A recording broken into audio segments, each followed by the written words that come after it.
Hello, I am the Wizard of Tales, and I'm here to guide you today. I know this video is the perfect companion to help my dear dreamers relax and drift off to sleep. Before we dive into a world of calm and serenity, don't forget to like the video, subscribe to the channel, and let me know where you're watching from and what time it is for you. Now, get cozy, take a deep breath, and let the magic of stories embrace you. The icy wind blew across the snowy plains of Midgard, carrying with it the ancient whispers of the stories the elders told about the magnificent bridge that connected the world of men to the golden realm of the gods. Astrid, a young warrior with hair as red as fire and eyes as green as the aurora borealis, watched the horizon where the crystalline glow of the Bifrost cut through the sky.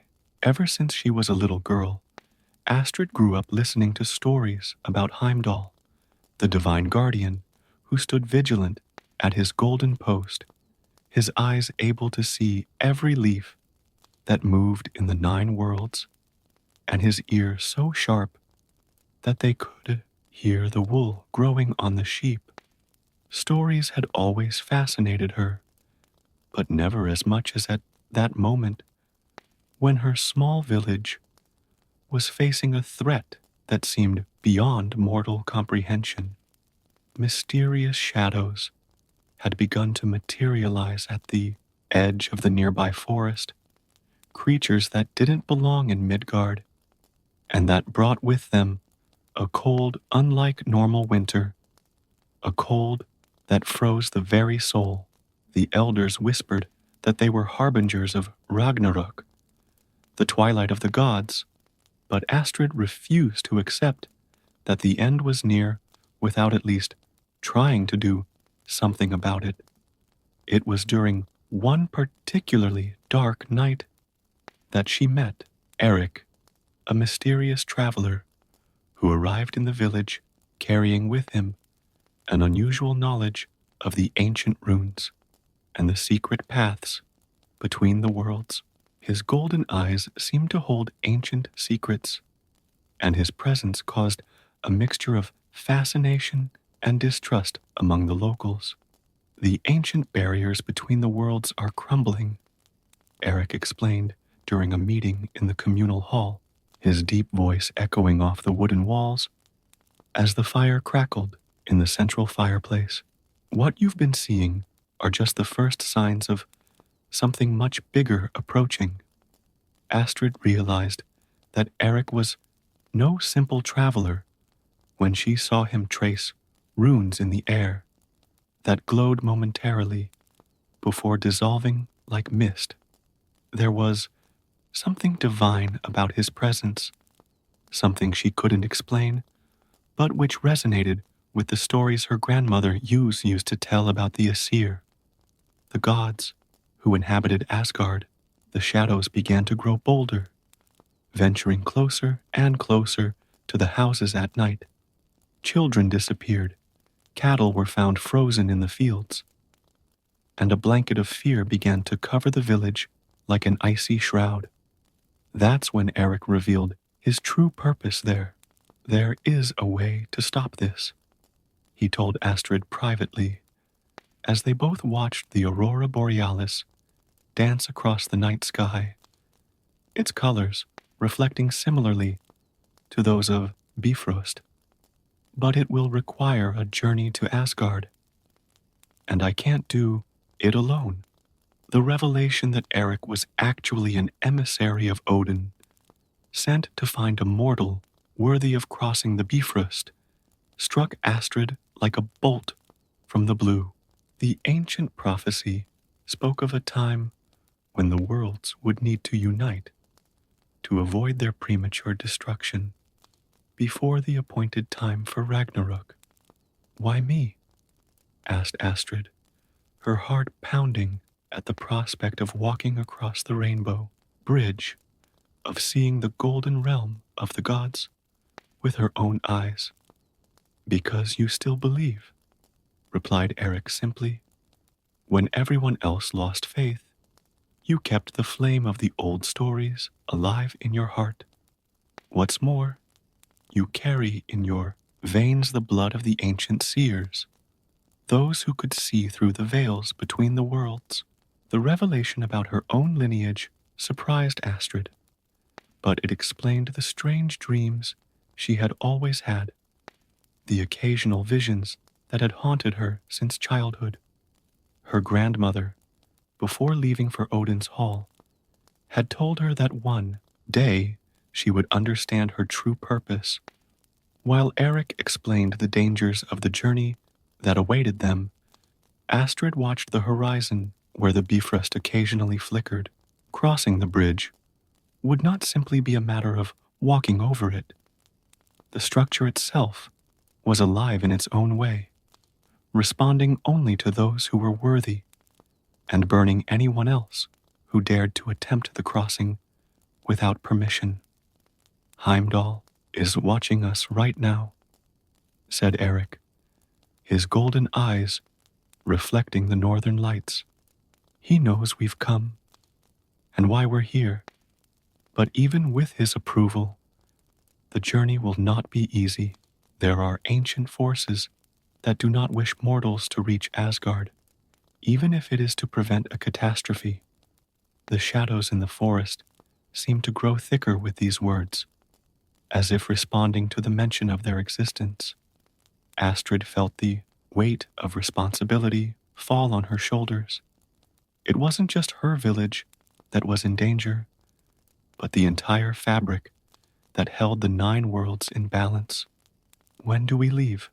She asked, her determination growing with each passing moment.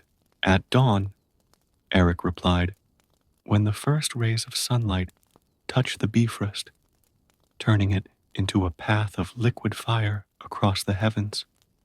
It will be our best chance of making the crossing without being noticed by those who want to stop us. That night, while the village slept, Astrid prepared for the journey that would change not only her life, but potentially the fate of all 9 worlds. In her room, she packed only the essentials, some provisions, a small dagger she had inherited from her grandmother, and an amulet with ancient runes that she had always carried with her. The weight of what was to come kept her awake, her thoughts turning to all the stories she had heard about Asgard, about the gods and their eternal battles against the forces of chaos. Now, she would be part of those stories, for better or worse. Before the first ray of sunlight touched the horizon, Astrid was already on her feet, adjusting the small leather bag on her back. Eric was waiting for her at the edge of the village, his tall, imposing silhouette outlined against the still starry sky. The air was colder than usual, and a thick mist covered the ground like a ghostly carpet. The shadows are restless, Eric murmured, his golden eyes scanning the darkness of the forest. They know what we intend to do. Astrid followed his gaze and noticed subtle movements among the trees, as if the darkness itself were alive and aware. They began their journey in silence, following an ancient path that few still knew. Eric explained that it was one of the ancient routes used by pilgrims who, in ancient times, sought the blessing of the gods. As they advanced, Astrid noticed that the stones along the path were marked with runes worn away by time. Each rune is a prayer, explained Eric, touching one of the markings with reverence, and also a warning. Not everyone who has attempted this journey has survived to tell the tale. His words made Astrid shudder, but they didn't diminish her determination. The The sun was just beginning to rise when they reached a circular clearing, perfectly formed, as if it had been designed by divine hands. In the center, a circle of ancient stones formed an intricate pattern that Astrid recognized from her grandmother's stories. It was an anchor point, a place where the Bifrost occasionally touched Midgard.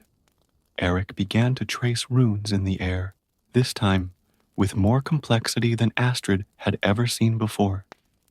Each symbol glowed with its own light before connecting to the others, forming a web of golden energy that hung over their heads. The air began to vibrate with an ancient and powerful energy. When the Bifrost descends, Eric instructed, his voice taking on a more formal tone. You will only have a few moments to cross. The bridge will recognize your ancient blood, but it will still be dangerous. Don't look down. Don't stop walking. And above all, don't doubt. The first ray of sun broke through the horizon, and with it came a spectacle that Astrid would never forget. The Bifrost descended from the sky like a cascade of colors, its sparkling crystals reflecting every color imaginable, and some she didn't even know existed. The impact of the bridge touching the stone circle made the ground tremble beneath their feet. But they weren't alone. The shadows of the forest condensed, taking on more defined shapes, ancient, malevolent creatures that moved like black smoke towards them. Eric drew a sword that glowed with a light of its own, positioning himself between Astrid and the creatures. Run, he shouted, his voice thundering with divine power. I'll keep them busy. You need to get to Asgard. Astrid hesitated only for a moment before starting her run towards the bridge. Her feet touched the crystals of the Bifrost, and she immediately felt the ancient power flowing through her. It was like walking on solidified light, each step sending ripples of energy through the structure. The wind howled around her, carrying echoes of ancient voices and fragments of long-forgotten stories. Through the storm of colors and sounds, she could hear the sounds of battle below. Eric facing the dark creatures with his gleaming sword. As she climbed, Midgard fell behind, and Astrid found herself crossing the stars themselves. The cold of the space between the worlds was unlike anything she had ever experienced. But the ancient blood in her veins protected her, keeping her warm and aware. Suddenly, one of the dark creatures managed to escape from Eric and started climbing up the Bifrost after her. Astrid could feel its evil presence approaching, the unnatural cold emanating from the creature, threatening to freeze her footsteps. She remembered Eric's words. Don't stop, don't doubt. Instinctively, she touched the amulet around her neck, and the ancient runes engraved on it began to glow. A wave of heat spread through her body, and she heard a cry of pain behind her. The Bifrost crystals had responded to her presence, burning the creature from the shadows that had dared to pursue her. In front of her, through the veil of rainbow colors, Astrid began to glimpse something that made her heart stop for a moment. The golden gates of Asgard, shining with a light that was not of this world. And there, an imposing figure awaited her arrival. Heimdall, the guardian, his golden armor reflecting the colors of the Bifrost. The air became thinner, and each step required more effort. Astrid could feel the weight of the distance between the worlds, reality itself distorting around her, but she pressed on, driven by the urgency of her mission and the knowledge that Eric was still fighting below to ensure her passage. The voices on the wind became clearer. They were the whispers of the gods, watching her journey, judging her courage and determination. Astrid kept her eyes fixed on the goal, even as tempting visions and unimaginable terrors danced in the periphery of her vision, trying to distract her from the path. Finally, with one last effort, Astrid reached the golden platform where Heimdall was waiting. The guardian of the worlds was even more impressive than the stories described. Tall as a mountain, his golden skin reflected the light of Asgard's suns, and his eyes contained the knowledge of ages. "Welcome, daughter of Midgard." His voice rang out like distant thunder. "We have long awaited your arrival." Heimdall turned his omniscient gaze to the Bifrost, where Eric could still be seen fighting against the shadows. With a flick of his golden sword, a wave of light descended across the bridge, scattering the creatures of darkness. Eric emerged moments later, his form changing subtly as he ascended, his mortal disguise shedding to reveal Tyr, the god of justice and war. Astrid felt her heart skip a beat as she realized that she had been traveling all this time in the company of a deity. "The shadows are becoming bolder," observed Tyr, joining them on the platform. "They've never tried to follow someone through Bifrost before." His golden gaze met Astrid's. "You proved your worth on the crossing, young seer." Heimdall gestured, and a portal opened before them, revealing a path that led to the heart of Asgard. Astrid could barely take in the magnificence of what she saw. Palaces of gold and crystal floated among amber clouds, connected by bridges of light. Trees with silver leaves swayed in a wind that carried ancient melodies, and in the sky, unknown constellations danced in hypnotic patterns. "The father of all awaits in Valhalla," announced Heimdall. "He wishes to hear personally about the shadows that threaten Midgard." Astrid felt the weight of responsibility grow on her shoulders. She was about to meet Odin, the most powerful of the gods. As they walked through the streets of Asgard, Einherjar warriors bowed their heads in respect to Tyr and looked curiously at the mortal woman who accompanied them. Valkyries flew overhead on their winged horses, their silver armor glittering in the eternally golden light of the divine realm. "The shadows that have plagued your village," Tyr explained as they advanced, "are fragments of something much older and more dangerous, something that should remain dormant until the real Ragnarok." His expression turned grim. "Someone is trying to awaken forces that should remain sealed." Astrid absorbed every detail around her, from the runes that pulsed on the walls of the buildings to the ravens of Odin that occasionally crossed the sky. "Why now?" she asked. "Why choose our village?" "Your village holds ancient secrets," replied Tyr. "Its very existence is no coincidence. The seers of your lineage were appointed as guardians long ago. Even if they have forgotten their purpose, they approached Valhalla, a palace so vast that it seemed to touch the stars themselves. Its doors, made of interlaced golden shields, opened silently at their approach. Inside, the hall seemed to stretch on endlessly, with thousands of tables where fallen warriors feasted eternally. The path took them to Odin's throne, where the father of all was waiting. His one eye shone with ancient wisdom, and two ravens, Hugin and Munin, perched on his shoulders.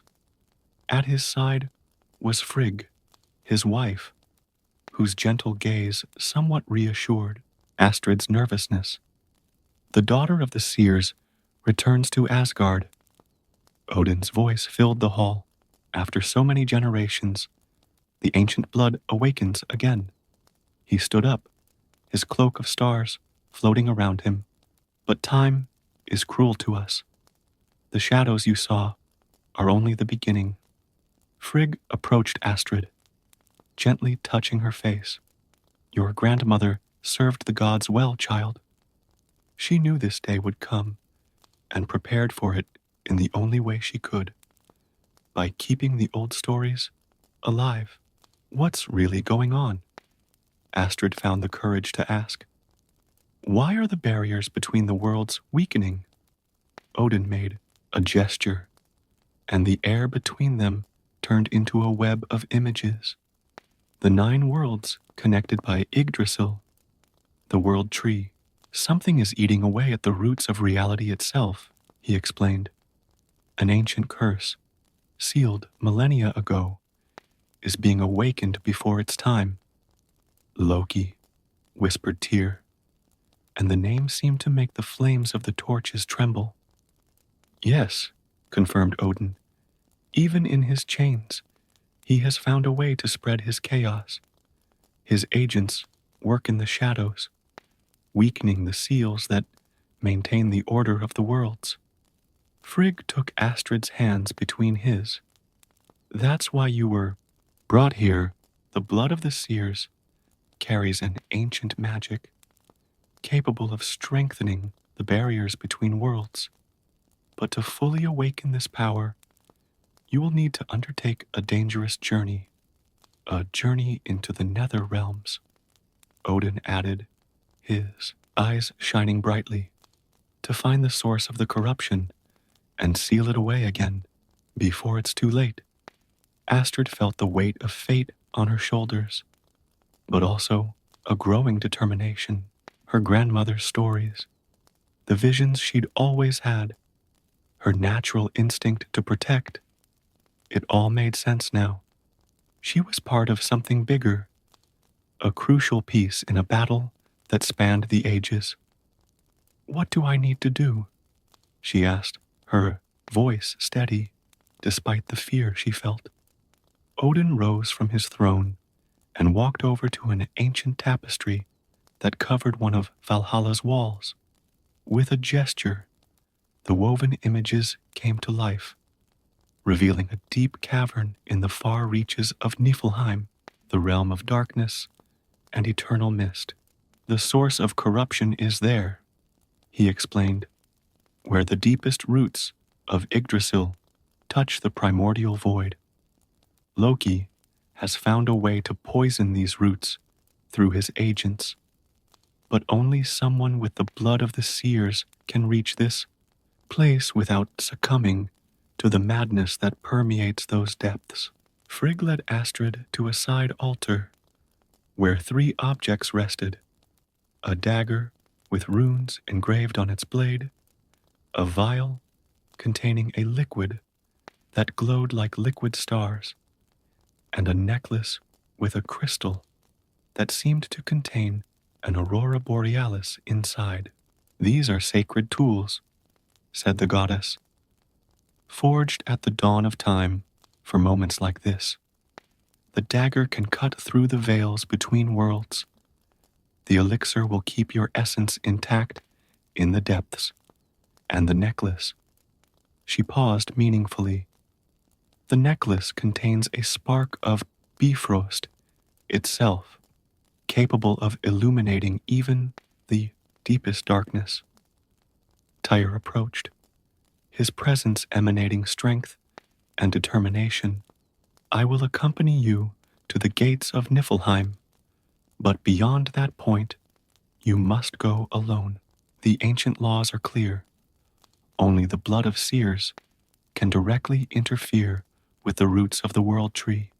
As Astrid absorbed all this information, a sudden tremor shook the hall. Through the windows of Valhalla, she saw strange ripples running through the fabric of reality, as if the very air was shattering. Time is running out, Odin declared gravely. The shadows are growing stronger. If the roots of Yggdrasil are completely corrupted, the 9 worlds will begin to disintegrate. Heimdall, who had remained silent until then, spoke. The barriers between the worlds are thinner than they have ever been. I can see the shadows moving even in the most sacred corners of Asgard. Astrid took the 3 sacred objects, feeling the ancient power that emanated from them. The necklace, when it touched her skin, emitted a soft glow that seemed to resonate with something in her own blood. The dagger had a comforting weight in his hand, and the flask emanated a gentle warmth. How will I know what to do when I get there? She asked, the reality of her mission beginning to weigh on her shoulders. Your blood will know, Frigg replied softly. Seers have always carried the necessary knowledge in their own souls. When the time comes, you will understand. Odin made a gesture, and part of the hall transformed, revealing a dark portal that seemed to suck in the very light around it. This is the way to Niflheim, he explained. Through it, you and Tyr will be able to travel quickly to the limits of that dark realm. Before they could leave, Frigg took Astrid's hands once more. There is something else you should know, said the goddess, her voice laden with concern. In the depths of Niflheim, you will find more than shadows and corruption. You will find truths about your own lineage, about the true purpose of the seers. Be prepared to face these revelations. Astrid nodded, sensing that there was much more to the goddess's words than she was revealing. Tyr placed a hand on her shoulder, signaling that it was time to leave. One last thing, said Odin, his eye shining brightly. In the depths, you will hear voices. You will see tempting or terrifying visions. Remember, not everything your eyes see or your ears hear is real. Trust your blood, the ancestral knowledge that runs through your veins. With these words of warning echoing in her mind, Astrid followed Tyr towards the portal.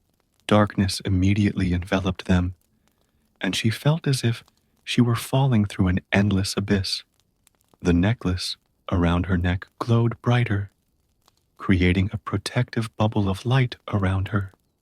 The journey through the portal was like sailing through an ocean of shadows. Occasionally, Astrid glimpsed fragments of other worlds through cracks in reality. The fiery forges of Muspelheim, the icy halls of Jotunheim, the mysterious depths of Svartalfheim. Each vision lasted only an instant before being swallowed up again by darkness. Tyr stayed close, his divine presence serving as an anchor in the storm of chaos that surrounded them. Keep your focus, he instructed. Niflheim will try to confuse your senses from the moment we arrive. It's a realm of illusions and eternal mist. As they advanced, Astrid began to feel a change in the air around them. The cold became more intense, more penetrating, and the darkness began to give way to a thick, gray mist. They were approaching their destination. The portal opened onto a desolate plain covered in a perpetual mist that snaked around them as if it had a life of its own. The ground beneath their feet was a mixture of ice and black rock, and the air carried indistinct whispers that seemed to come from every direction.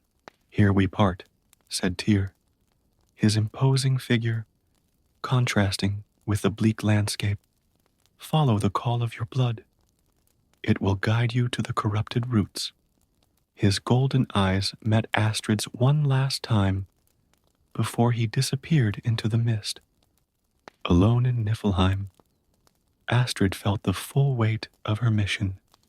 The necklace around her neck pulsed gently, its light creating a faint path through the darkness. She began to walk, using the sacred dagger to cut through the webs of mist that tried to surround her. Odin's words echoed in her mind as she advanced. Not everything she would see or hear would be real. This warning proved vital when the first illusions began to manifest. He saw his village in flames, heard the cries of its inhabitants, but the pulse of ancient blood in his veins showed him the truth behind the visions. The terrain began to descend, taking her deeper and deeper into the realm of shadows. The walls of the cave that appeared in front of her were covered in ancient runes that glowed faintly, as if responding to her presence.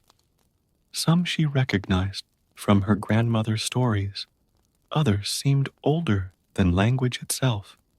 As she descended, the roots of Yggdrasil began to appear, running through the rocky walls like gigantic veins. But something was wrong.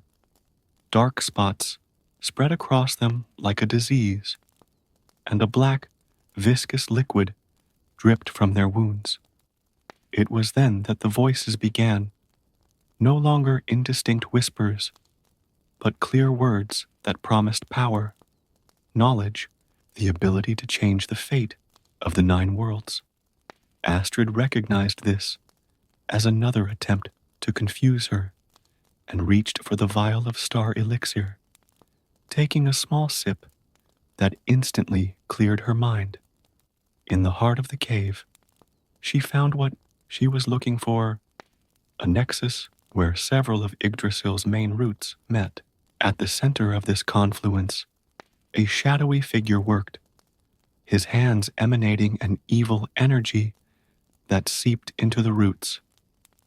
It was one of Loki's agents, a creature who had once been a dark elf before giving himself over to corruption. "I was expecting you, daughter of the seers," the creature spoke, its voice a mixture of several different voices. "Have you come to try and stop the inevitable?" Astrid held up the sacred dagger, its glow intensifying in the presence of the darkness. "It's not inevitable," she replied.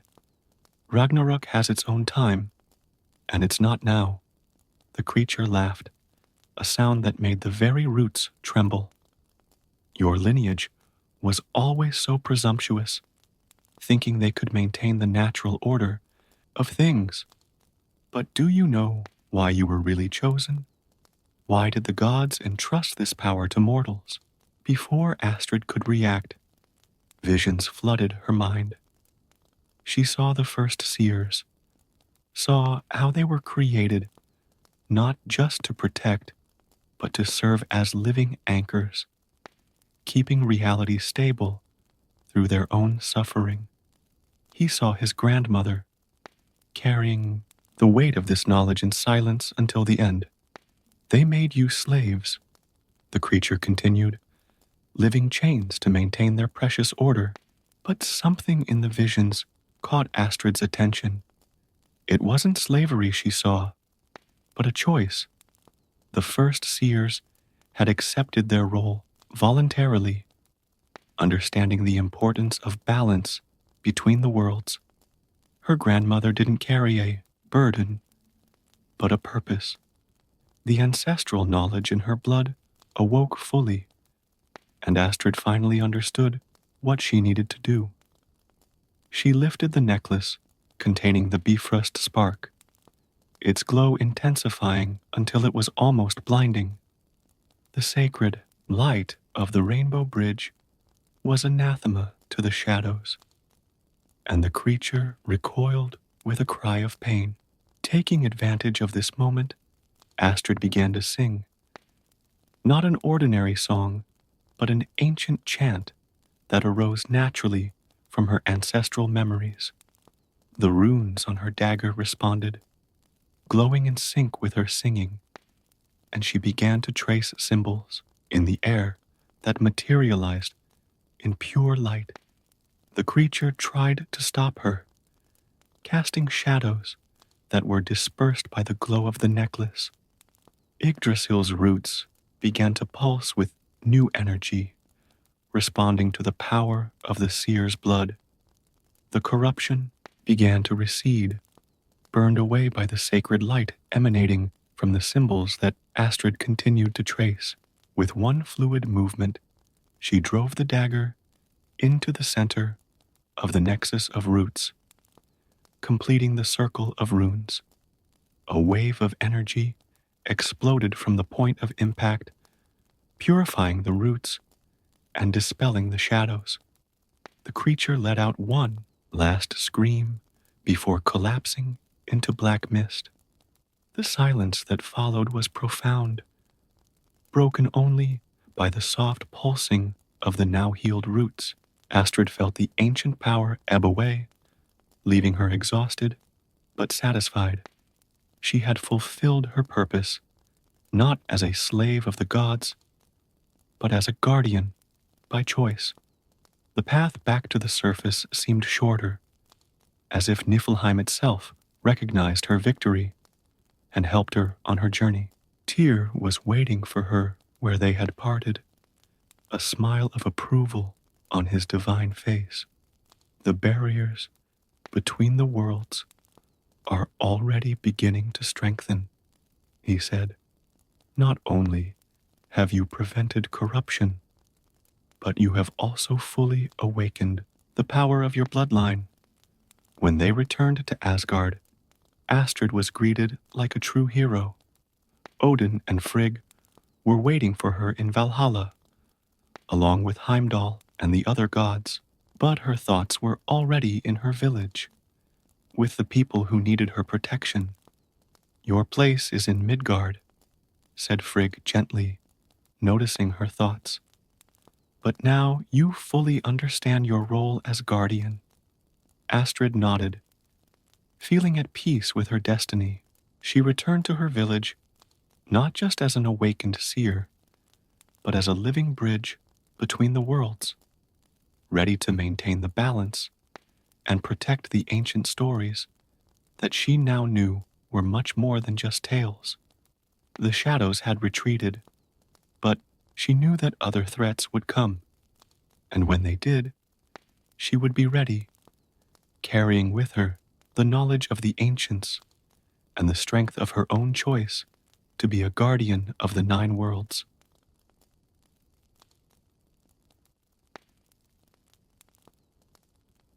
The kingdom of Aurora has always been known for its golden mornings and endless fields of wildflowers.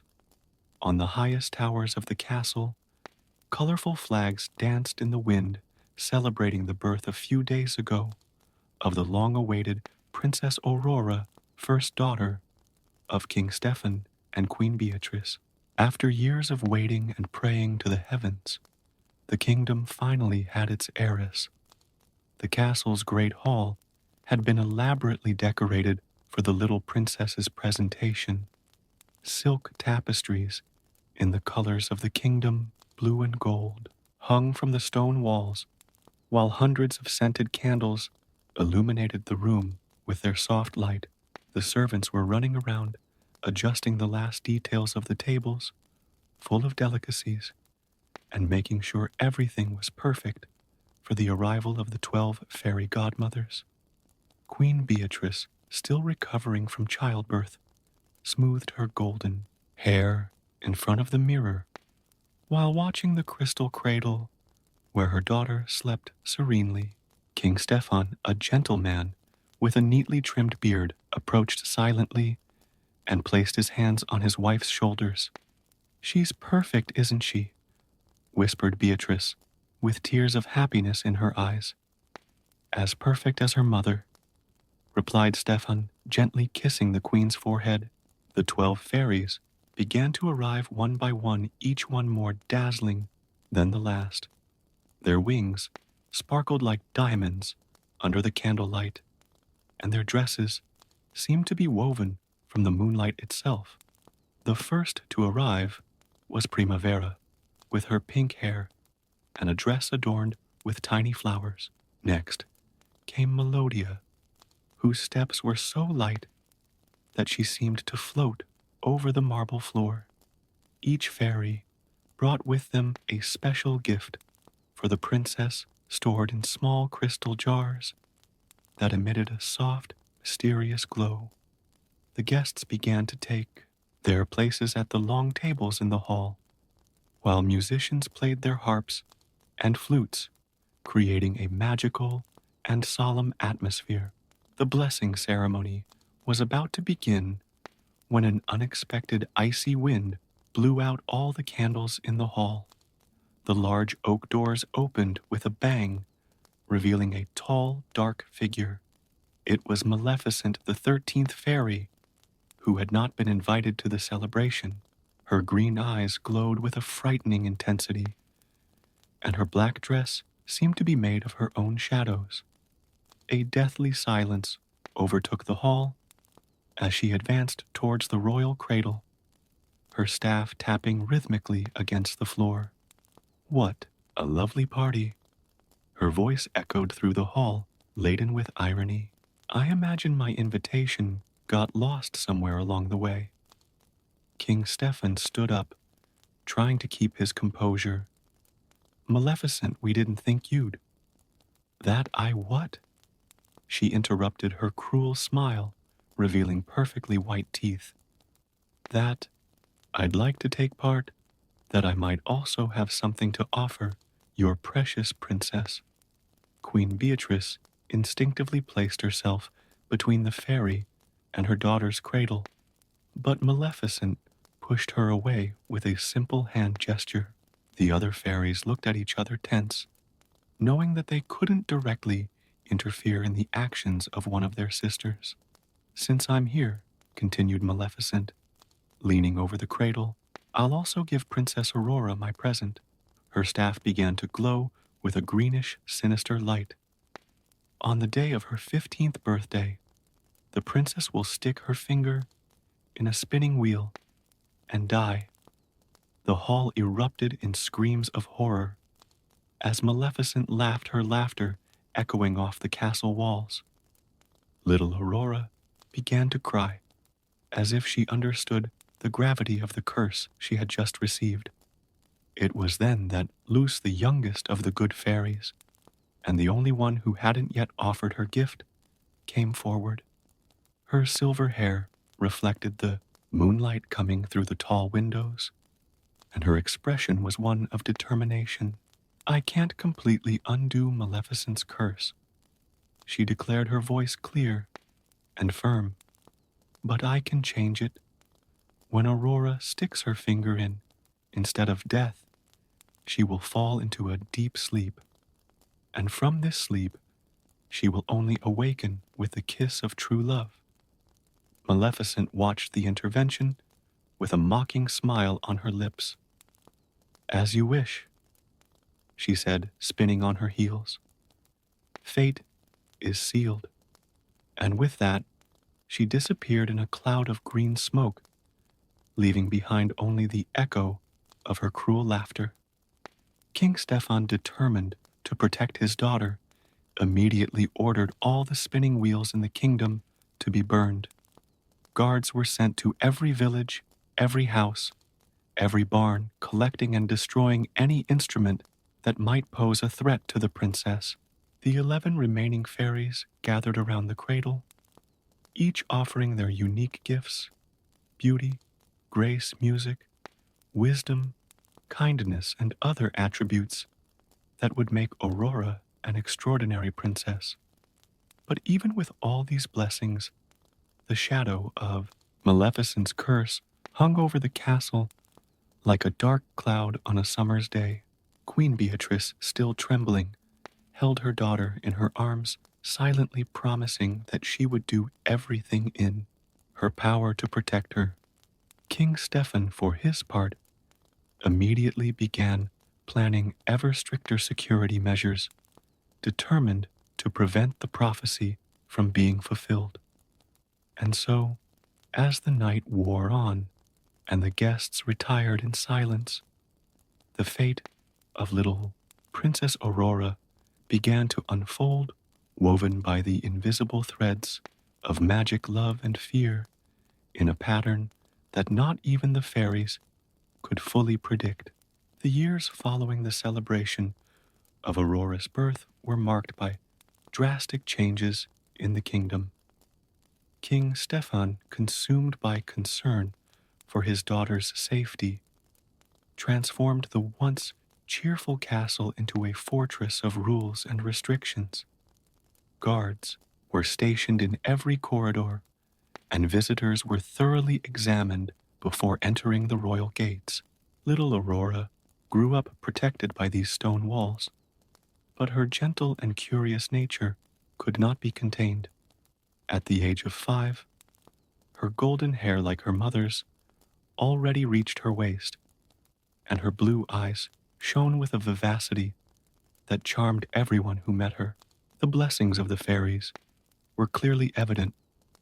Her voice was as melodious as a bird's song, her movements as graceful as a gentle dance, and her kindness touched the hearts of all the servants in the castle. Queen Beatrice tried to balance her husband's excessive protection with moments of normality for her daughter. Secretly, she allowed Aurora to play in the castle gardens, where butterflies danced among the flowers and birds made their nests. It was at these times that the princess seemed truly happy, running free and imagining stories about the fairies who had blessed her. The 12 good fairies, although they couldn't stay at the castle constantly due to their other magical obligations, visited Aurora regularly. Each visit was a special occasion, full of little spells and wonderful stories that fed the young princess's imagination. Spring made flowers sprout from the most unlikely corners, while Melody taught Aurora to sing to the birds that visited her window. As Aurora grew up, her curiosity about the world beyond the castle walls increased. At the age of 8, she began to ask more frequent questions about why she couldn't go out to see the village or play with other children. King Stefan always shrugged it off, making up stories about imaginary dangers lurking beyond the gates. But father, Aurora asked one afternoon, how can I be a good princess if I don't know our people? The king, touched by his daughter's precocious wisdom, simply hugged her tightly, unable to explain his deepest fears. Queen Beatrice, watching the scene, felt her heart breaking between the desire to protect her only daughter and the need to allow her to grow up free and happy. It was at this time that the dreams began. Aurora often woke up during the night talking about a woman in green who called her to dance on a high tower. The queen recognized in these accounts the subtle influence of Maleficent, who, even without physically appearing, seemed to find ways to reach the princess through her dreams.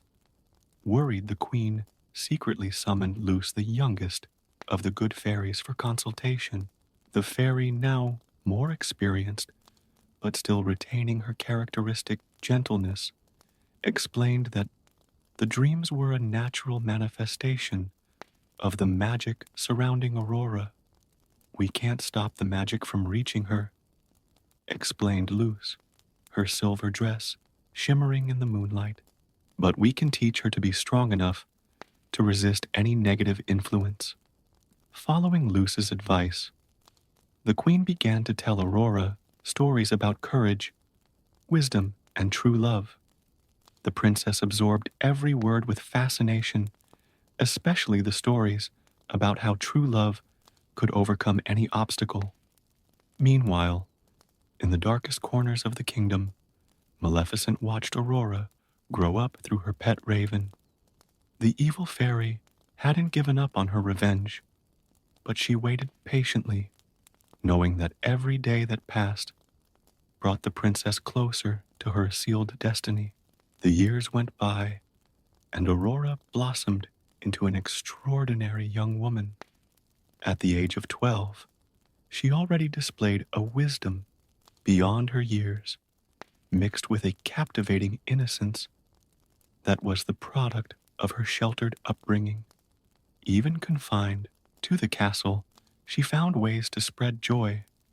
She cultivated a small garden in her room, sang to cheer up the guards on their lonely shifts, and learned everything she could about governance from her tutors. King Stefan, although still vigilant, began to relax his restrictions, slightly allowing Aurora to take part in more activities within the castle. Small parties were organized occasionally, always with carefully selected guests, where the princess could dance and socialize under the watchful eye of her parents. But the older Aurora grew, the stronger the feeling in Queen Beatrice's heart became. She knew that they couldn't protect her daughter forever, and that fate would somehow find its way into her life. During the nights when everyone was asleep, the queen would climb to the highest tower in the castle and look up at the stars, praying that her daughter would not only find safety, but also the happiness she deserved. And so, as Aurora's 15th birthday drew ever closer, a quiet tension began to grow in the kingdom of Aurora. The inhabitants of the castle, from the humblest servant to the king himself, felt the weight of fate approaching like dark clouds, heralding an inevitable storm. But in the midst of all this apprehension, Aurora remained a ray of light, her laughter echoing through the castle corridors, like a reminder that even in the darkest hours, there is still hope. As Aurora approached her 14th year of life, the atmosphere in the castle became increasingly tense. King Stefan stepped up security, doubling the number of guards, and implementing new protective measures. Queen Beatrice, for her part, tried to remain calm, but her nights were filled with nightmares about spinning wheels and ancient curses. Aurora, now an extraordinarily beautiful young woman, was beginning to feel the weight of the restrictions more than ever. Her walks through the inner gardens no longer satisfied her growing curiosity, and the stories told by the servants about the world beyond the castle walls fed her dreams of freedom. One particularly hectic morning, Aurora discovered a secret passage behind an antique tapestry in her chamber. The narrow, dark corridor led to a small abandoned tower, which offered a privileged view of the kingdom. There, hidden from watchful eyes, the princess spent hours observing the life that pulsed beyond the castle walls. It was during one of these secret escapades that Aurora met Philip, a young apprentice gardener who had recently been hired to look after the royal gardens. Unlike the other servants, who always treated her with extreme formality, Philip chatted with her, naturally sharing stories about the villages and ordinary people of the kingdom. "What's it like living out there?" asked Aurora, her eyes shining with curiosity as she watched Philip work in the garden below his secret tower. "It's a simple life, but full of adventures," he replied, describing the festivals in the villages, the dances around the campfires, and the stories told by travelers in the taverns. Their friendship grew discreetly protected by the secrets of the abandoned tower. Philip would bring Aurora small gifts from the outside world, wildflowers that didn't grow in the castle gardens, stories from traveling merchants, and occasionally sweets prepared by his mother in the village. Meanwhile, Maleficent watched everything from her dark kingdom, satisfied with the way things were turning out. Her Raven Diablo brought her daily reports on the castle's activities, and the evil fairy realized that Aurora's growing restlessness could be the key to bringing her curse to fruition. The 12 good fairies also noticed the changes in Aurora. During their visits, they noticed how the young princess was becoming more pensive and distant, her eyes often lost on the horizon. Luce, in particular, sensed that something important was about to happen. We must be even more vigilant, she warned, during a secret meeting with her fairy sisters. Aurora is entering a crucial phase of her life, and Maleficent will surely try to use this to her advantage. Queen Beatrice, noticing the changes in her daughter's behavior, tried to get even closer to Aurora. She began to share stories of her own youth and the challenges of growing up as a princess. Mother, Aurora asked during one of these intimate moments, why didn't you ever tell me about the curse? The question took the queen by surprise. How? How did you know? I hear the whispers of the servants. I see the fear in Papa's eyes, Aurora replied softly. And sometimes in my dreams, I see a woman in green who tells me about an inevitable fate. Aurora's confession triggered a series of heated discussions between the king and queen. Stefan wanted to increase the restrictions even further, while Beatrice argued that it was time to tell her daughter the truth. She has a right to know, insisted the queen. How can we protect her from something she doesn't even know exists? While the adults debated their fate, Aurora continued her secret meetings with Philip.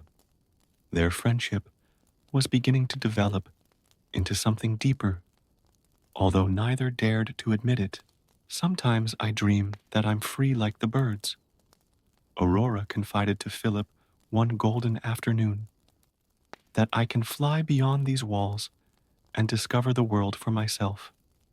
Philip, who had long since realized that his feelings for the princess went beyond simple friendship, replied carefully, perhaps one day you will be able to, but for now, let me be your eyes on the outside world.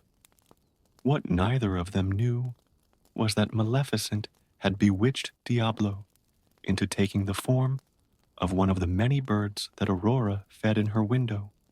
Through him, the evil fairy not only watched, but also began to subtly plant ideas of rebellion in the young princess's mind.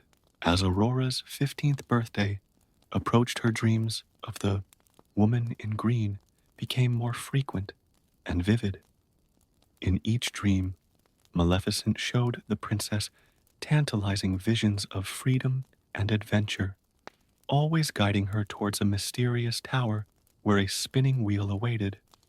The good fairies, sensing Maleficent's growing influence, redoubled their efforts to protect Aurora, each in their own way, tried to strengthen the princess's spirit against the temptations of darkness.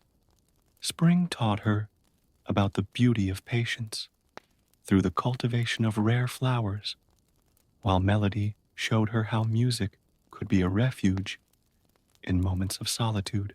But it was the budding love between Aurora and Philip that seemed to be the most effective protection against Maleficent's influence. Every smile, shared every kind word, exchanged every moment of mutual understanding, strengthened Aurora against the shadows that tried to seduce her. And so, while the entire kingdom prepared for the inevitable confrontation with fate, a love story blossomed silently in the shadows of a forgotten tower, like a stubborn rose growing between the stones of an ancient wall. The weeks leading up to Aurora's 15th birthday brought a remarkable change in the castle's atmosphere. Preparations for the big celebration were underway, but there was a palpable tension in the air. King Stefan, consumed by anxiety, could hardly sleep, spending his nights walking the castle corridors and personally checking every guard post. Aurore, for her part, found more and more comfort in her secret meetings with Philip in the abandoned tower. Their conversations were now deeper, filled with meaningful glances and eloquent silences. On one particularly memorable afternoon, Philip brought with him a small harp, a gift from his grandmother, and taught Aurora an ancient love song from the kingdom. My grandmother used to say that this melody has the power to chase away the shadows, he explained gently, guiding Aurora's fingers across the strings of the instrument. The soft sound echoed through the tower, creating a moment of peace. Amid the castle's growing restlessness, Maleficent, watching through Diablo's eyes, realized that she had to act quickly. The growing love between Aurora and Philip threatened to strengthen the princess against her influence. During the night, the evil fairy began to intensify her attacks through Aurora's dreams, mixing tempting visions of freedom with seductive whispers about a mysterious tower where all her questions would be answered. Queen Beatrice, noticing the growing weariness in her daughter's eyes, finally decided to take action. One quiet morning, she took Aurora for a private stroll in the castle's remote gardens. My dear, she began, holding her daughter's hands, it's time you knew the whole truth about your destiny. With tears in her eyes, the queen revealed the full story of Maleficent's curse and the modification made by Luce. Aurora listened in silence, several pieces of the puzzle of her life finally falling into place. So that's why I have these dreams, murmured Aurora, and why I've never been able to leave the castle. The revelation, instead of terrifying Aurora, as her parents had feared, seemed to give her new strength. Knowing her enemy made the battle more real, more tangible. That night, when she met Philip, she shared all her burdens with him. No matter what happens, Philip promised, holding her hands tightly, I'll be by your side to face it. The 12 good fairies, realizing that the crucial moment was approaching, began to take turns guarding the castle. Luce, in particular, began to carefully observe Aurora's dreams, trying to create barriers against Maleficent's influence. As the day of her birthday approached, strange events began to occur in the castle. Unexplained shadows danced across the walls, and mysterious sounds echoed through the night. The guards reported glimpses of a large black raven that seemed to be everywhere at once. Aurora, strengthened by Philip's love and the knowledge of her destiny, began to actively fight the temptations in her dreams. When the woman in green appeared, the princess faced her with the songs Philip had taught her and the lessons in courage she had learned from her fairy godmothers. However, Maleficent had one last trump card. One particularly dark night, she managed to plant a crucial doubt in Aurora's heart. What if Philip's love wasn't true enough to break the curse? The seed of uncertainty began to grow, fed by the young princess's deepest fears. Philip, noticing the change in Aurora's behavior, stepped up his efforts to show his love. He began to bring her small, meaningful gifts: a peacock feather that resembled the colors of her eyes, a bouquet of wildflowers that only grew in the distant mountains, a small notebook in which he wrote poetry dedicated to her. The fairies, watching the romance unfold, shared hopeful glances. The love between the young people seemed genuine and strong, exactly the kind of true love capable of breaking ancient curses. Meanwhile, in the confines of her dark kingdom, Maleficent was preparing her final blow. With her dark magic, she began to create a special spinning wheel imbued with an irresistible power of attraction. Even if all the spinning wheels in the kingdom had been destroyed, this one would be enough to fulfill the prophecy. The tension in the castle reached its peak when Aurora's birthday was just a week away. King Stefan, in a last, desperate effort to protect his daughter, ordered that she be transferred to an isolated tower in the castle, far from any potential danger. "It's just a precaution, my dear," he explained as Aurora gathered her belongings, "only until your birthday has passed." The princess accepted the decision with surprising calm, but her heart was heavy. The designated tower was not the one where she met Philip, and she knew she would be completely isolated. Before leaving, she managed to send a secret message to her beloved through one of the birds she used to feed. "Don't lose hope," the note read, "for my heart will remain with you no matter where I am." The move to the tower marked the beginning of the last phase of this story, where love, fate, and ancient magic would intertwine in a final dance for the future of the young princess. On the eve of Aurora's 15th birthday, the tension in the castle reached its peak. The princess watched the sunset through the window of her secluded tower, her thoughts divided between Philip and her increasingly intense dreams of Maleficent. The soft evening wind carried with it the scent of flowers from the garden, and with it a strange sense of inevitability. During the night, while everyone was asleep, a greenish glow began to emanate from a dark corner of the tower. Aurora, who was restless in her bed, sat up when she noticed the mysterious light. An inexplicable force attracted her, as if invisible strings were pulling her body towards that hypnotic luminosity. On her throne of thorns, Maleficent smiled with satisfaction. Her magic had finally found a breach in the castle's defenses. With a flick of her staff, she intensified the spell, causing a secret passage to reveal itself in the wall of the tower. Aurora, as if in a trance, followed the illuminated path. The guards who were supposed to protect her had been bewitched by Maleficent and fell into a deep sleep.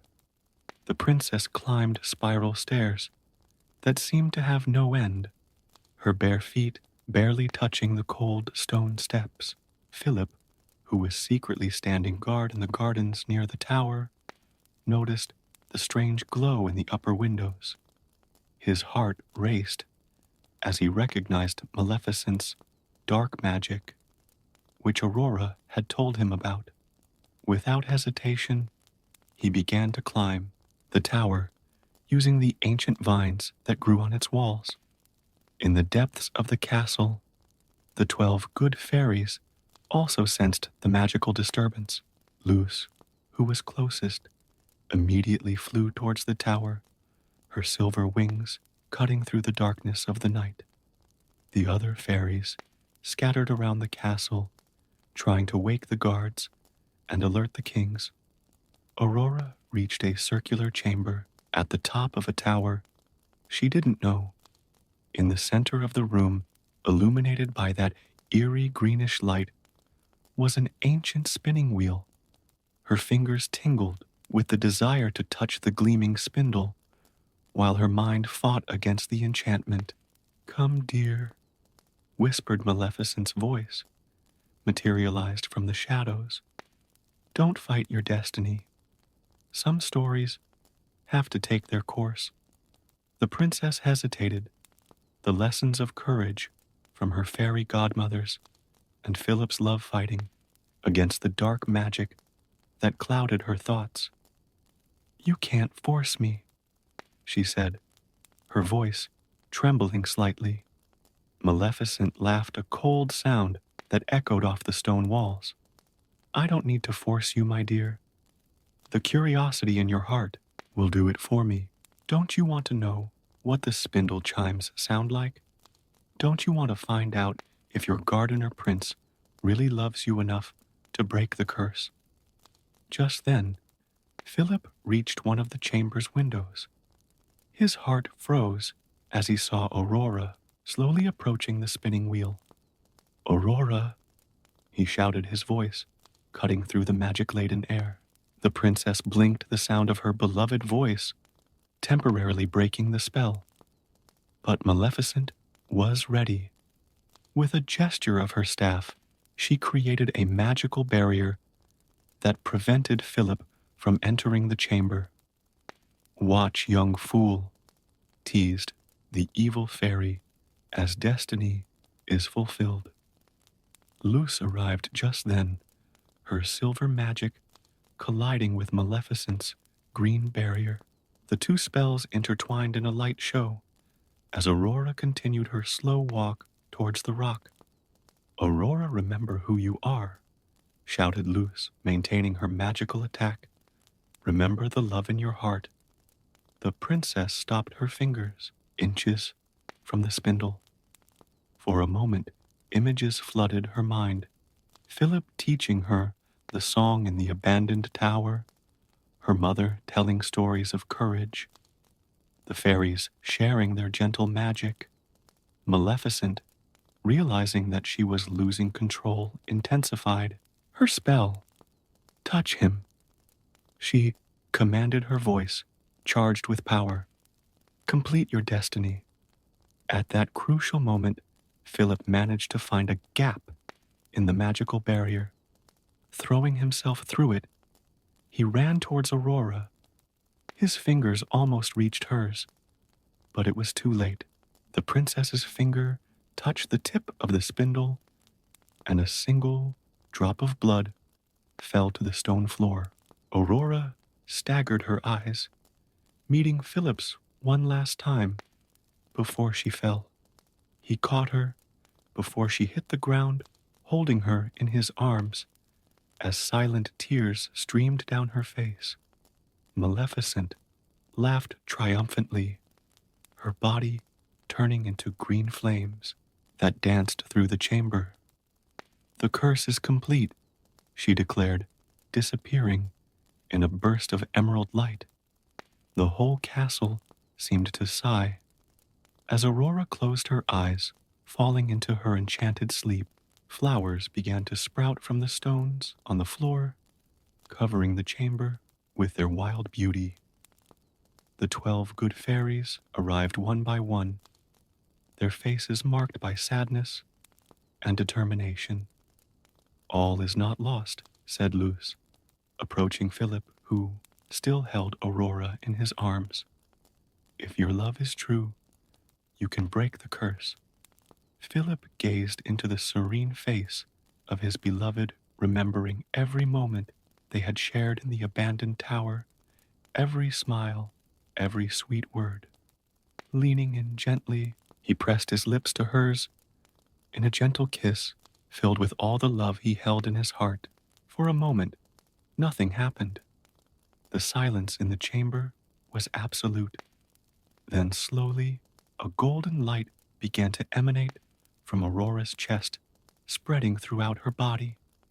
Her eyelids fluttered and finally opened, revealing those blue eyes that Philip loved so much. You've come, she whispered, smiling. The castle erupted in celebration. King Stephen and Queen Beatrice, who had just arrived in the chamber, rushed to embrace their daughter. The fairies danced in the air, their colorful magic creating a light show that rivaled the sunrise. And so true love proved stronger than the most powerful of curses. Aurora and Philip were married in a magnificent ceremony where the 12 good fairies served as godmothers. The kingdom of Aurora entered a new era of peace and prosperity, where the magic of true love continued to protect its inhabitants for many generations. As for Maleficent, it is said that she still wanders the shadows of the kingdom, bitter and lonely, a reminder that hatred and revenge can never triumph over the power of true love.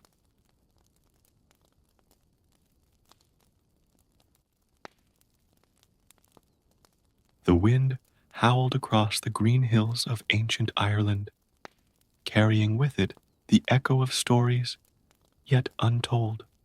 Finn McCool, the legendary warrior of the Fianna, sat at the edge of a roaring fire, his gaze lost in the dancing flames as his companions rested around him. His calloused fingers absently touched the scar that marked his face, a constant reminder of past battles and losses that weighed heavily on his heart.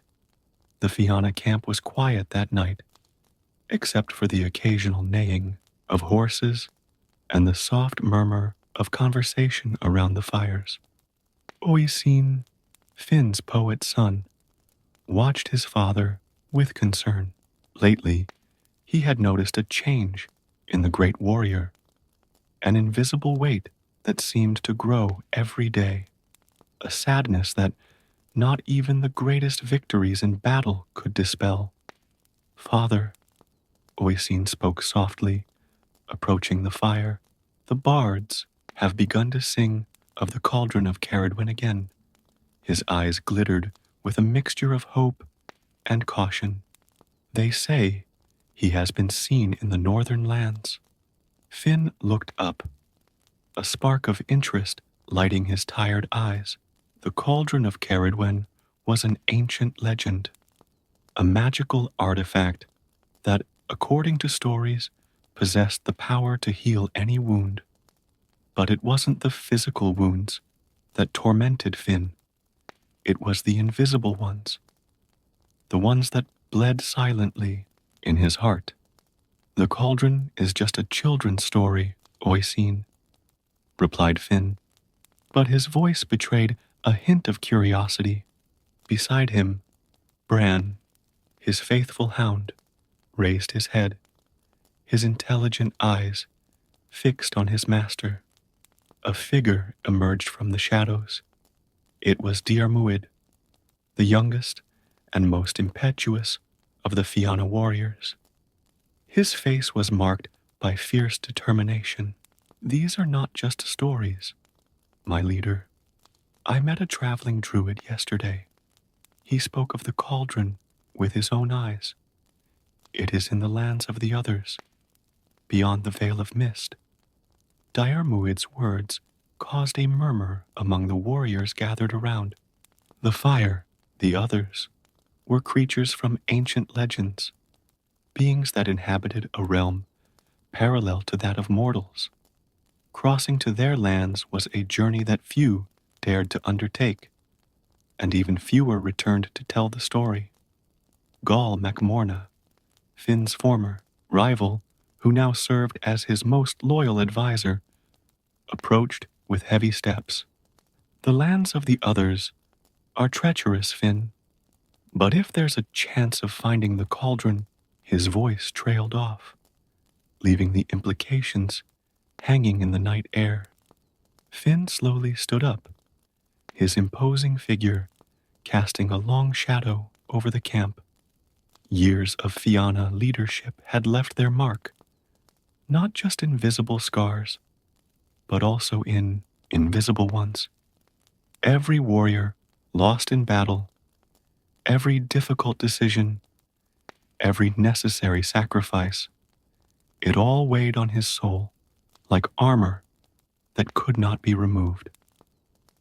There is more to the cauldron stories than simple physical healing, said a soft voice. Everyone turned to see Saile, the clan's healer, emerging from the darkness. Her silver hair shone in the firelight, and her eyes carried the wisdom of many moons.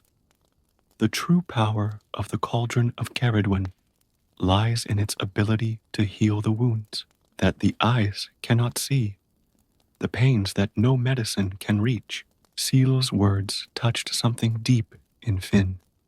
He thought of all the nights he woke up with a start, haunted by nightmares of battles past. He thought about the faces of his lost companions that haunted him in his silent moments. He thought of the guilt and regret he carried, heavy as the ancient stones that marked the Irish hills. "We'll need a small group," Finn finally stated, his decision made.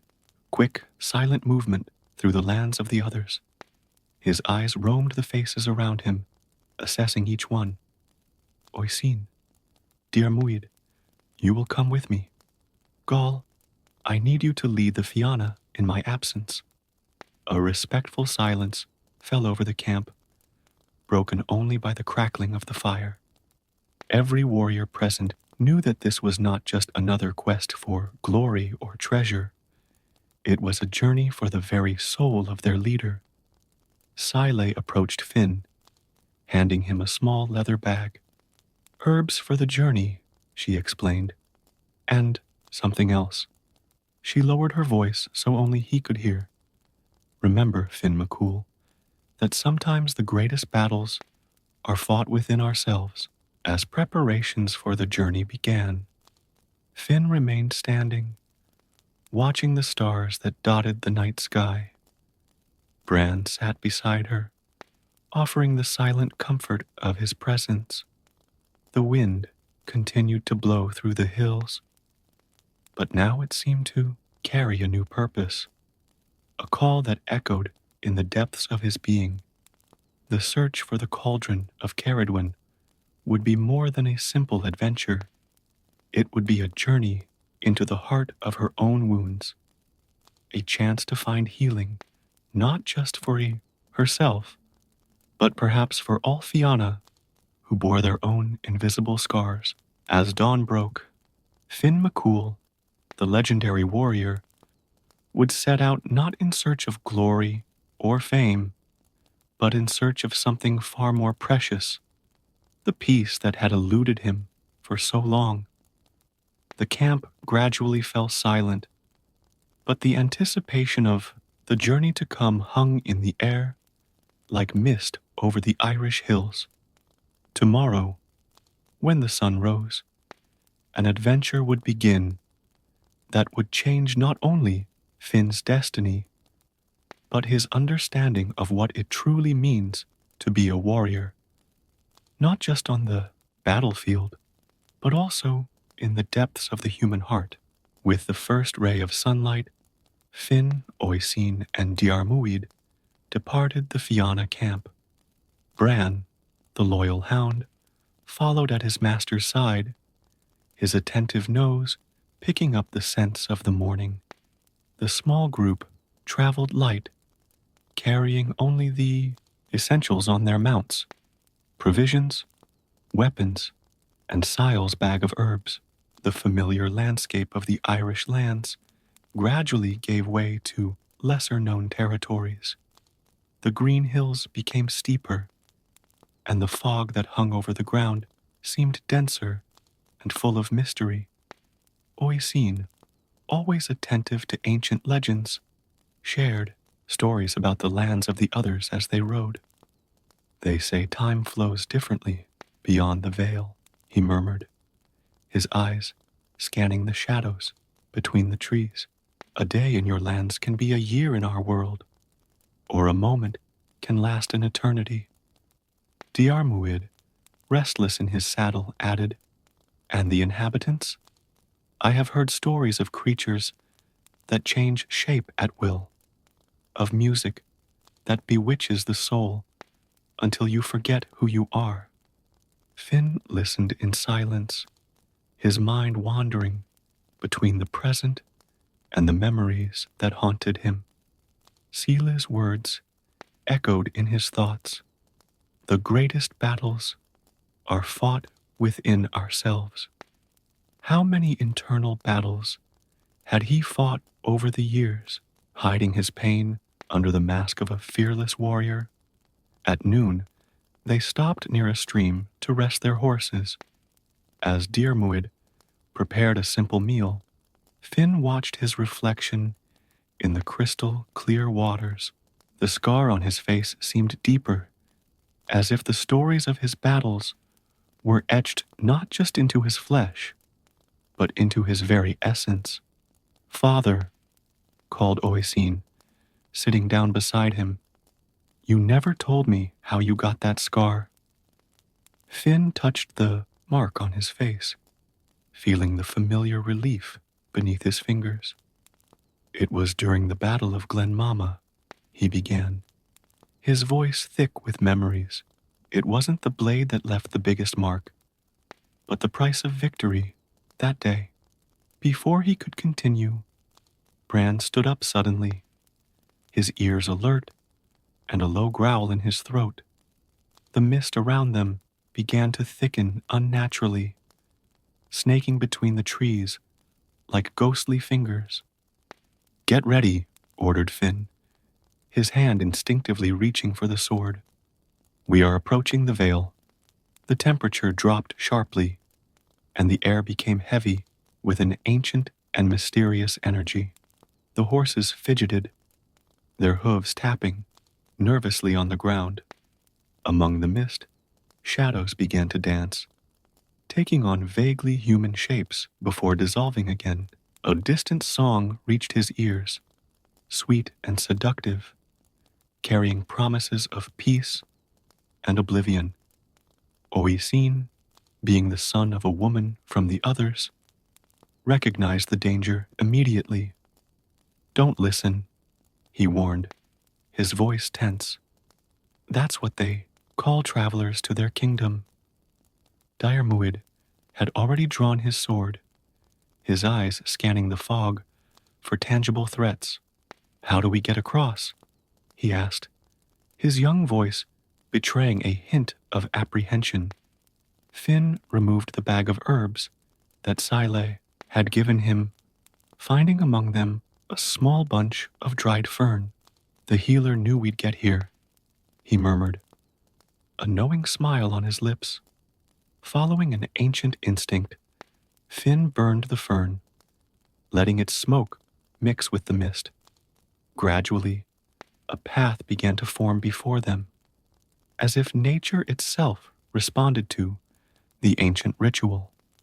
Stay together, Finn instructed, guiding his horse along the newly revealed path. The veil tries to separate us, to confuse our senses. Remember what brought us here. As they advanced, the reality around them began to distort.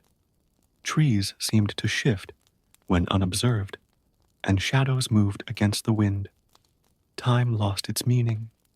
It could have been hours or just minutes since they entered the fog. Bran stood close to Finn, his eyes shining with unearthly wisdom. The dog seemed to be able to see through the illusions of the veil, guiding them when the path became uncertain. Suddenly, the fog dissipated, revealing a landscape that defied comprehension. The sky above them displayed impossible colors, and the trees around them had trunks that seemed to be made of living crystal. They had crossed into the lands of the others. Welcome, seekers, said a melodious voice, and everyone turned to see a figure emerging from among the crystalline trees. She was a woman of ethereal beauty, her hair like strands of silver light, and her eyes containing the depths of ancient oceans. Finn felt a shiver run down his spine, not of fear, but of recognition. There was something familiar about the creature, something that touched a memory long buried in his heart. You expected us, he said. Not a question, but an observation. The woman smiled, a gesture that seemed to lighten the air around her. The cauldron calls to those who need it, Finn McCool. But the path to it is not a simple matter of distance. It is a journey through the shadows of your own heart. Her words echoed through the group, carrying a weight that went beyond their superficial meaning. They had arrived in the lands of the others, but their true journey was just beginning. The cauldron of Caradwen awaited them, but first they would have to face the ghosts that each one carried with them. The ethereal figure guided the group through the surreal landscape of the lands of the others.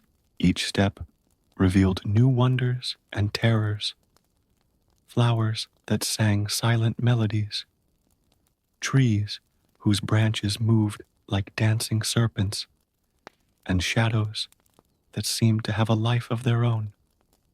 "My name is Aithna," the woman revealed, her voice echoing like crystal clear music. "I am one of the guardians of the cauldron.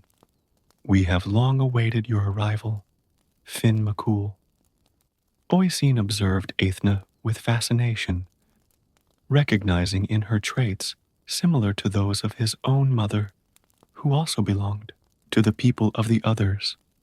Diarmuid, in turn, kept his hand firmly on the hilt of his sword, his eyes watching every movement in the shadows around him.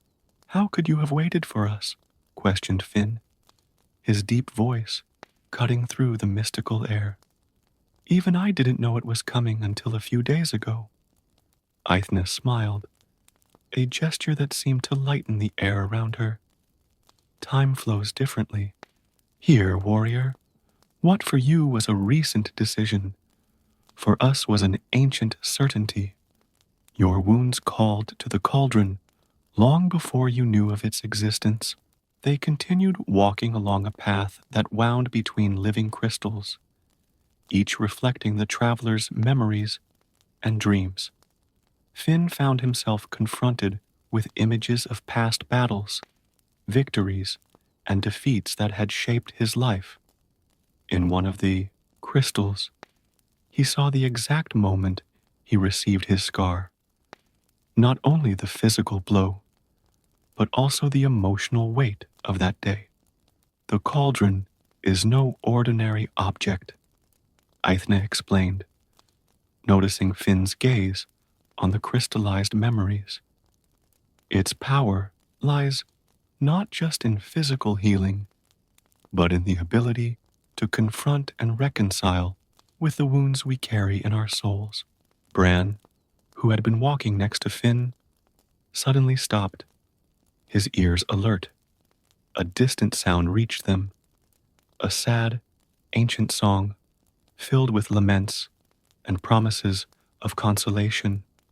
Diarmuid was the first to feel its effects, his eyes becoming distant, as if lost in painful memories.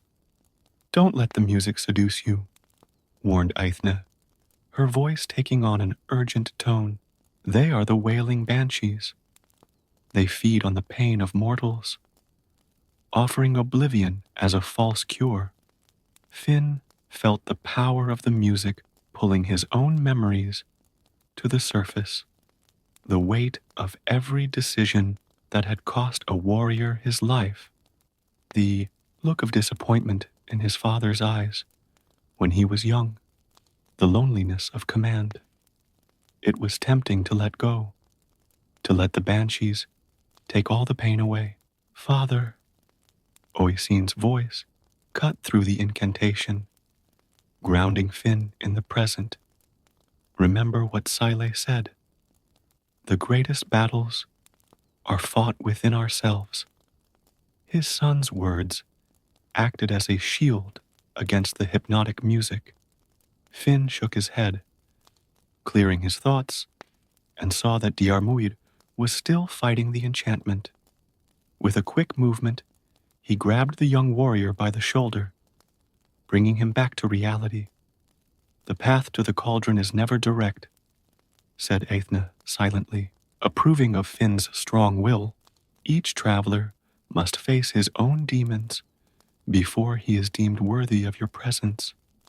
They continued their journey, now more alert to the subtle dangers that surrounded them. The landscape began to change again, the crystals giving way to a grove of silvery trees, whose leaves whispered secrets in a long-forgotten language. Here, announced Aithna, standing before a circle of ancient stones, each of you will face a test. I cannot say what it will be, for the test manifests itself according to the wounds each bears. Finn looked at his companions. Oisin, the poet's son who always fought to prove his worth in a world of warriors. Diarmuid, the impetuous young man carrying the weight of ancient expectations. And he himself, the legendary leader of the Fianna, a prisoner of his own memories and responsibilities. We'll go in one at a time, Finn decided, his voice carrying the authority of years of leadership. I will go first. Before she could take a step toward the circle of stones, Aithna raised her hand. No, Finn McCool, this time you cannot lead. Some journeys must be taken alone, and some lessons must be learned by watching those we trust. Diarmuid stepped forward, surprising everyone. I will go first, he declared, his young voice firm despite the fear visible in his eyes. If I must prove myself as a warrior of the Fianna, let it be by facing my own demons. Finn watched with a mixture of pride and apprehension as Diarmuid walked towards the circle of stones. As soon as the young warrior crossed the threshold, a thick fog enveloped his figure, hiding him from the view of others. The silence that followed Diarmuid's entry into the circle of stones was as thick as the fog that had enveloped him. Finn and Oisin remained motionless, their eyes fixed on the spot where the young warrior had disappeared. Bran sat at his master's feet, a soft whimper escaping his throat. Suddenly, a scream rent the air. Diarmuid's voice, filled with anguish and despair. Finn's instinct urged him forward, but Aithna blocked his path with a gentle gesture. He must face this alone, she reminded him, her voice gentle but firm. Each test is a reflection of the shadows that dwell in our hearts. Within the circle of stones, Diarmuid found himself on a familiar battlefield, the same battle where his father had fallen. Years ago, the young warrior was forced to relive that traumatic moment, but this time as an observer, unable to interfere. It's just an illusion, he muttered to himself, his hands clenching the hilt of his sword until his knuckles turned white. Just an illusion. But the images were too vivid, the sounds and smells of battle as real as that fateful day. He saw his father fighting bravely. He saw the moment the enemy blade met his flesh, and he felt that crushing helplessness again. Outside, Oisin began to quietly recite an ancient poem of protection, his words mingling with the wind that blew through the silvery trees. Finn recognized the poem. It was the same one his own mother used to sing when he was a child. Inside the circle, the scene changed. Diarmuid now found himself faced with a younger version of himself, a frightened boy who had just lost his father and who vowed to become the Fianna's greatest warrior to honor his memory. You've been carrying this weight for so long, a voice echoed around him. Not his father's voice, but something older, deeper, the desire to prove himself, the fear of not being worthy of the legacy he inherited. Diarmuid felt hot tears running down his face. I couldn't save him, he admitted, words he had held on to for so long. How can I be worthy of the Fianna when I couldn't even protect my own father? True courage, replied the voice. is not in never failing, but in continuing to move forward despite failures. Your father did not die by his weakness, young warrior. He lived by his strength. Outside, Finn watched the fog pulse with a soft light. His thoughts turned to all the young warriors he had trained over the years, each carrying their own invisible scars. Within the circle, Diarmuid now found himself in an empty space except for a single figure, his father, not as the warrior fallen in battle, but as the man who smiled as he taught his young son to hold a sword for the first time. "Father," whispered Diarmuid, his voice shaking. The figure smiled, a smile full of love and pride. "You have become stronger than I ever dreamed, son, not because of your desire for revenge or the pursuit of glory, but because of the compassion you kept in your heart despite everything." The words struck Diarmuid like a ray of light through the darkness. Years of guilt and self-doubt began to dissolve, like fog in the morning sun. He finally understood that honoring his father's memory did not mean carrying the weight of his death eternally, but living fully the life he had given him. The mist began to dissipate, and Diarmuid emerged from the circle of stones. His eyes were red with tears, but his face displayed a serenity that Finn had never seen in the young warrior before. "You passed the test," Aethna said softly. He faced his deepest fears and found the truth beyond them. Finn placed a hand on Diarmuid's shoulder, a silent gesture of understanding and respect. The young warrior had changed, not visibly, but at his core, where the deepest wounds began to heal. Oisin took a step forward, his eyes fixed on the circle of stones. "Now it's my turn," he declared, his poetic voice carrying iron determination. Before he could enter the circle, Aethna raised her hand again. "Wait," she said, her eyes shining with ancient wisdom. "Each test must be faced when the heart is ready. The sun is setting in the lands of the others, and with the night come different dangers." As if to confirm his words, a distant howl echoed through the silver forest. Bran responded with a low growl, his hair standing up on the back of his neck. "We need to find shelter," Aethna continued. "The night in the lands of the others is no place for mortals to roam. The tests will continue when the sun rises again." He led the group through the woods to a clearing where ancient ruins formed a protective circle. Ancient symbols glowed faintly on the stones, and the air within the circle felt warmer, safer. While Oisin and Diarmuid prepared a small camp, Finn watched the sky changing color. The stars that began to appear had strange shapes, forming constellations that told unknown stories. "Trials aren't just about facing our fears," Aethna said, silently approaching Finn. "They're about understanding that our wounds, however deep, are also part of who we become." Finn touched the scar on his face, thinking about all the other marks, visible and invisible, he carried.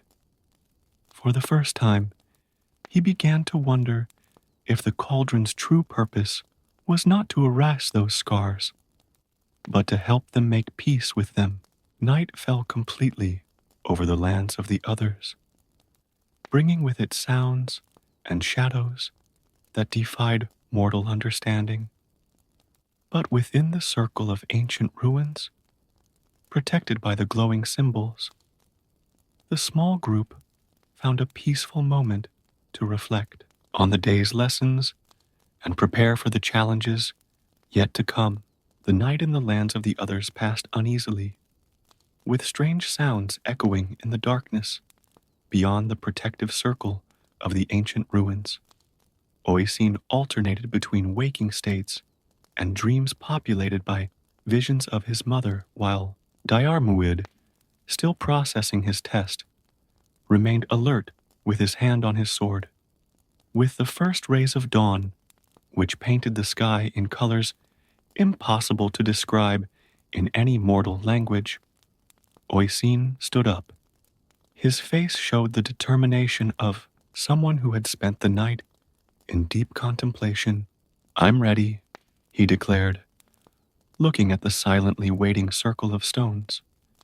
Aithna nodded, her eyes shining with ancient wisdom. "The son of the warrior and the woman of the others. You carry two worlds within you, Oisin. Your test will be about finding the balance between them." When Oisin crossed the threshold of the stone circle, the mist enveloped him like a cloak. Within it, he found himself in a place between worlds. On one side, the Fianna camp, full of warriors telling stories of battle. On the other, his mother's ethereal realm, where music and poetry flowed like crystal clear water. "Always divided," a voice whispered, "never quite belonging anywhere." Finn watched the circle of stones with a sinking heart, recognizing his son's struggle. How many times had he seen Oisin trying to prove his worth as a warrior, while his poet's soul yearned for expression? Within the mist, Oisin faced younger versions of himself. The boy who felt inadequate among warriors. The young man who hid his poems for fear of appearing weak. Each memory was a wound that had never completely healed. "You don't have to choose," said a voice that reminded her both of her mother and of the wind through the trees. "Your strength lies precisely in being both." The revelation hit Oisin like a gentle wave.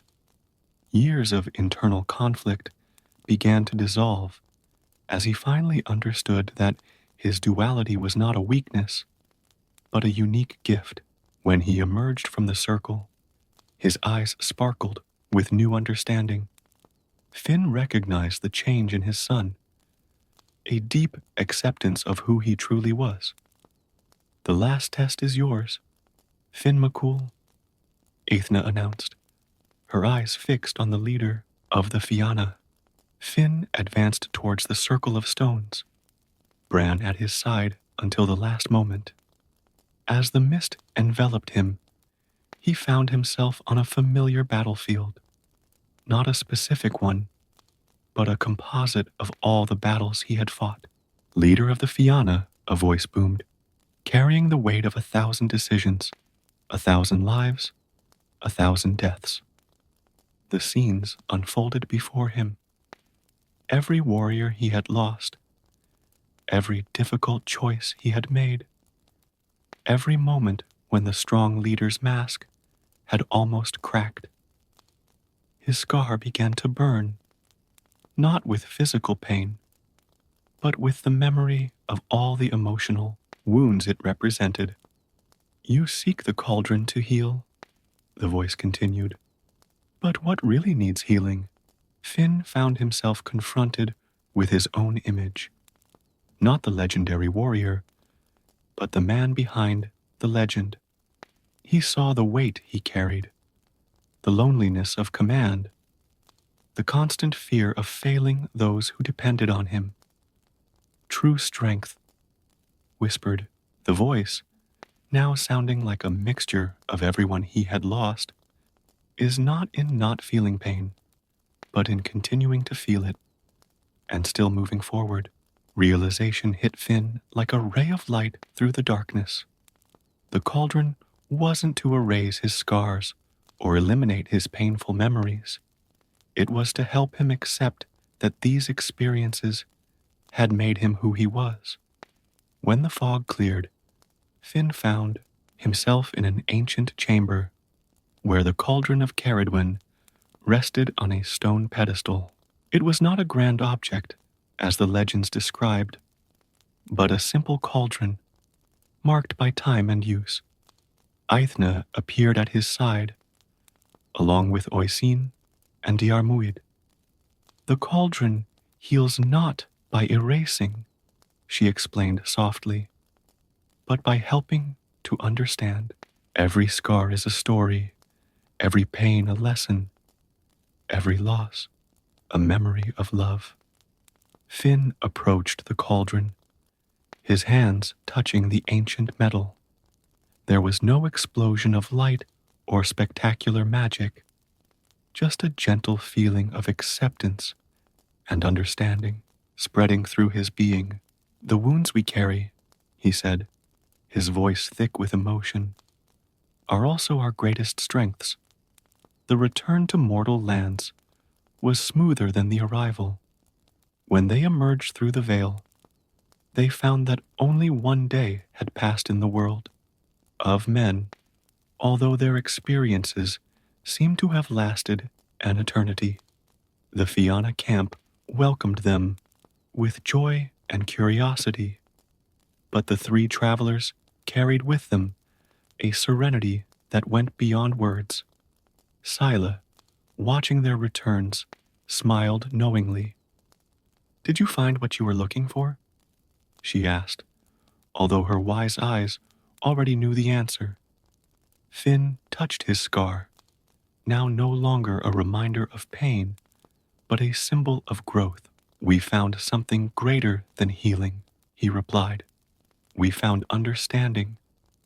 That night, around the campfire, Oisin composed a poem about his journey, his words weaving a tapestry of experience and wisdom. Diarmuid listened with a new respect, his own understanding of life's scars reflected in the poet's words. And Finn, the legendary leader of the Fianna, watched his warriors with new eyes. Each of them bore their own scars, visible and invisible. And in each of those marks was a story of strength and survival. The cauldron of Caradwyn remained in the lands of the others, but its true power traveled with them, not in the form of magical healing, but in the deep understanding that our wounds make us who we are, and that true healing comes from acceptance and growth through pain.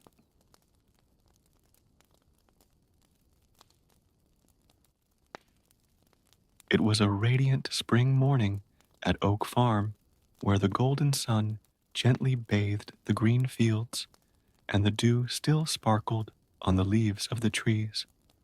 In the quietest corner of the barn, next to the small geese pond, Mama Duck was carefully laying her precious eggs, her nest painstakingly made using soft straw and delicate feathers, housed 6 pearl-white eggs and a particularly large one with a slightly grayish tinge. Senora Patricia, as she was known among the farm animals, was an experienced and respected duck. Her light brown feathers were always well groomed, and her motherly manner made her a beloved figure to everyone. This would be her 3rd batch of chicks, and as always, she dedicated every moment of her days to protecting and warming her eggs, only leaving for quick meals. At the nearby pond, the barn was a busy place, full of life and stories. There was Daisy Cow, always willing to offer unsolicited advice. Theodore the horse, who loved to tell stories of his racing days. And the gossip hens, an inseparable trio who knew everything that happened on the farm. High up in the rafters, Sabina, the owl, watched everyone with her wise golden eyes, rarely interfering, but always attentive. As the days went by, Senora Patricia's anxiety grew. She talked to her eggs, hummed old lullabies, and occasionally received visits from her best friend, Gertrude the duck, who lived on the other side of the lake. "Darling," said Gertrude, in her worried way, looking at the larger grayish egg, "are you sure this is yours? It looks so different." Senora Patricia always defended all her eggs with equal fervor. "Each child is unique, Gertrude," she replied firmly, smoothing her feathers over the eggs. "The important thing is that they're all here warm and safe." The gossip hens, however, never missed an opportunity to speculate about the different egg. "I heard it might be a goose egg," whispered Celestina, "the oldest of the three, or maybe even a turkey," added Benedita, the middle one. "Imagine the shame," added Clotilde, the youngest, waving her red crest in disapproval. On a particularly hot day when the sun was already high in the sky, Senora Patricia felt the first movements under her feathers.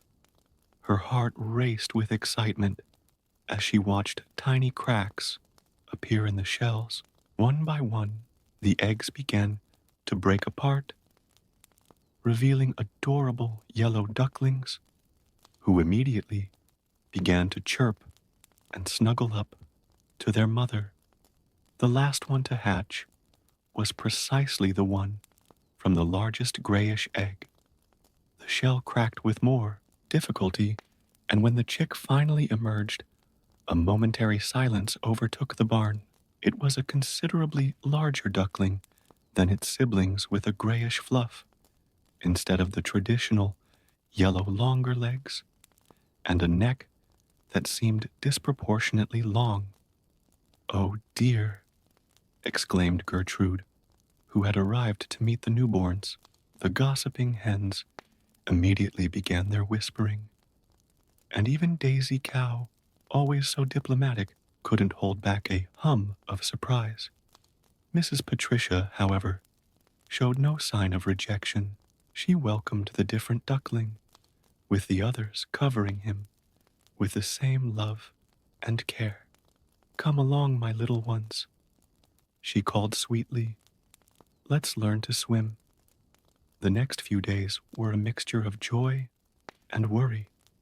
While the yellow ducklings swam with natural grace, the different duckling, although he could also swim very well, drew attention to his clumsy movements when walking.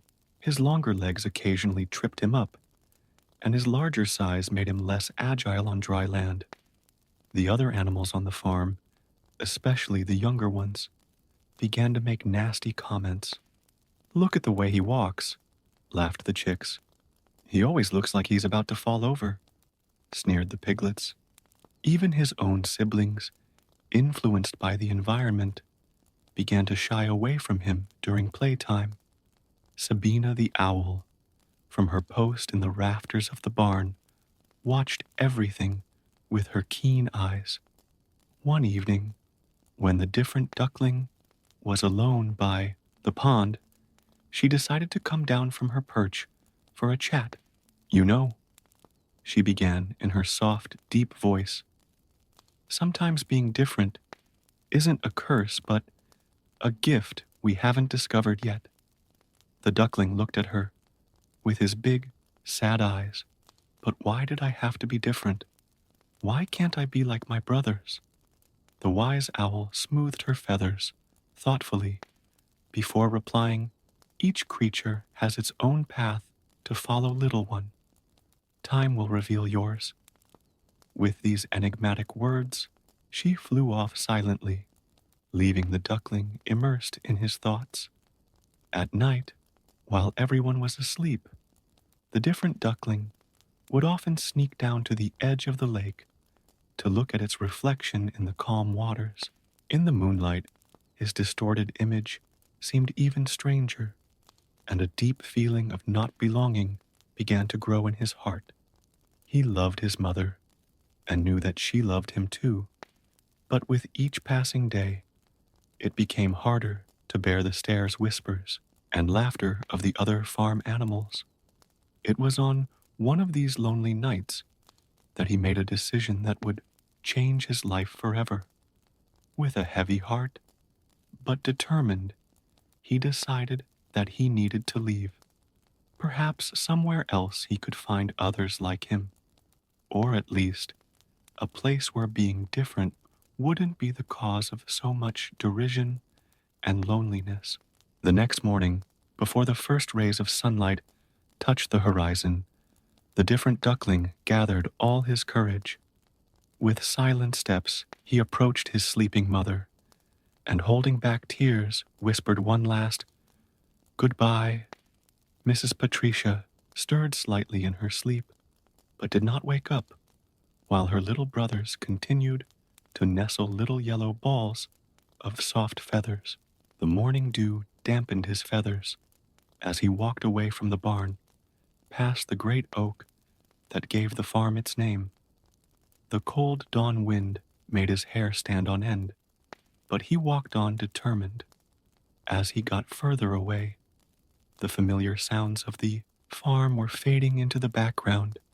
The distant crowing of the rooster, the soft mooing of the cows, and even the whispering of the gossiping hens now seemed just a distant memory. His first stop was a small stream that meandered through a field of daisies. There he met some wild ducks, who, to his surprise, didn't seem too interested in his different appearance. Around here, everyone is different in their own way, explained an elderly duck with white spots on its wings.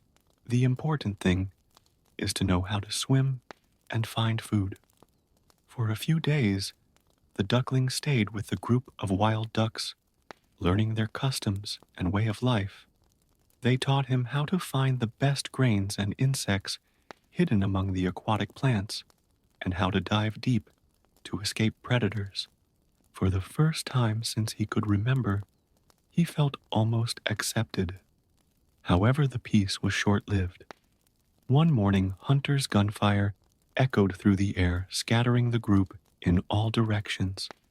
In the midst of the chaos and panic, the different duckling flew as far as it could, its not yet fully developed wings struggling against the wind. When it finally landed, it was alone again in an unknown and dark swamp. The swamp was a very different place from the cozy farm he knew. The twisted trees cast strange shadows over the murky water, and mysterious sounds echoed in the darkness. It was there that he met two wild geese, eccentric creatures who amused themselves with their own incomprehensible jokes. "You're certainly the ugliest duck we've ever seen," said one of them, laughing. "But that can be an advantage around here. No one will want to hunt something so clumsy." The other goose added, "Why don't you join us? We're all a bit odd, really." Despite the rudeness of the comments, the duckling considered the offer. After all, these geese seemed to accept their difference even if it was in a peculiar way. But before he could reply, more shots cut through the air. "Run!" shouted one of the geese, but it was too late for them. The duckling dived quickly into the muddy water, its heart beating wildly as it heard the flapping of wings and the distant gunshots. When it emerged, it was alone again. The silence of the swamp now seemed even more oppressive, and a deep sadness took hold of his heart. He thought of his mother, of her warm and safe nest, and of Sabina, the owl's words. Had she made a mistake in leaving? The weeks turned into months, and the duckling continued its lonely journey. Summer began to give way to fall, and the leaves on the trees painted the world in shades of red and gold. He grew every day, his legs became stronger, and his neck longer, but his appearance continued to cause strangeness wherever he went. In a small pond surrounded by tall reeds, he met a group of frogs who were watching him curiously. "You don't look much like a duck," commented a wise old frog scratching his wrinkled chin. But you don't exactly look like a goose either. What are you anyway? I, I don't know, replied the duckling, realizing for the first time that he really didn't know his true identity. This revelation deeply disturbed him, adding another layer of confusion to his already complicated existence. A family of field mice living near the pond tried to console him. The mother mouse, in particular, showed great compassion. Darling, she said, offering him some seeds she had collected, it doesn't matter what you are. What's important is what's in your heart. Words up, but even the kindness of the little rodents couldn't completely assuage his loneliness. At night, while the mice snuggled in their warm, safe burrows, the duckling slept alone among the reeds, dreaming of a place where he would finally belong. Autumn was fast approaching, and with it came the first signs of winter. The mornings dawned with a thin layer of frost covering the vegetation, and the wind became increasingly biting. The mice bid him a sad farewell, needing to retreat to their burrows for the coming winter. You need to find shelter, warned the mother mouse on her last visit. The winter here is too harsh to stay out in the open. But the duckling, still without a place to call home, decided to continue his journey, hoping to find a more welcoming place before the bitter cold arrived. So he left the pond of frogs and mice, carrying with him the memories of their brief friendship and the words of wisdom they had shared. As he flew over fields already yellowed by autumn, his heart still carried the hope of finding his true place in the world, even though the cold and loneliness increasingly threatened to freeze that flame of hope that still burned in his chest. The biting wind whipped the duckling's feathers as it sought shelter. Winter had arrived in full force, transforming the landscape into a hostile white blanket. The lakes and streams were beginning to freeze over, making it increasingly difficult to find food and drinking water.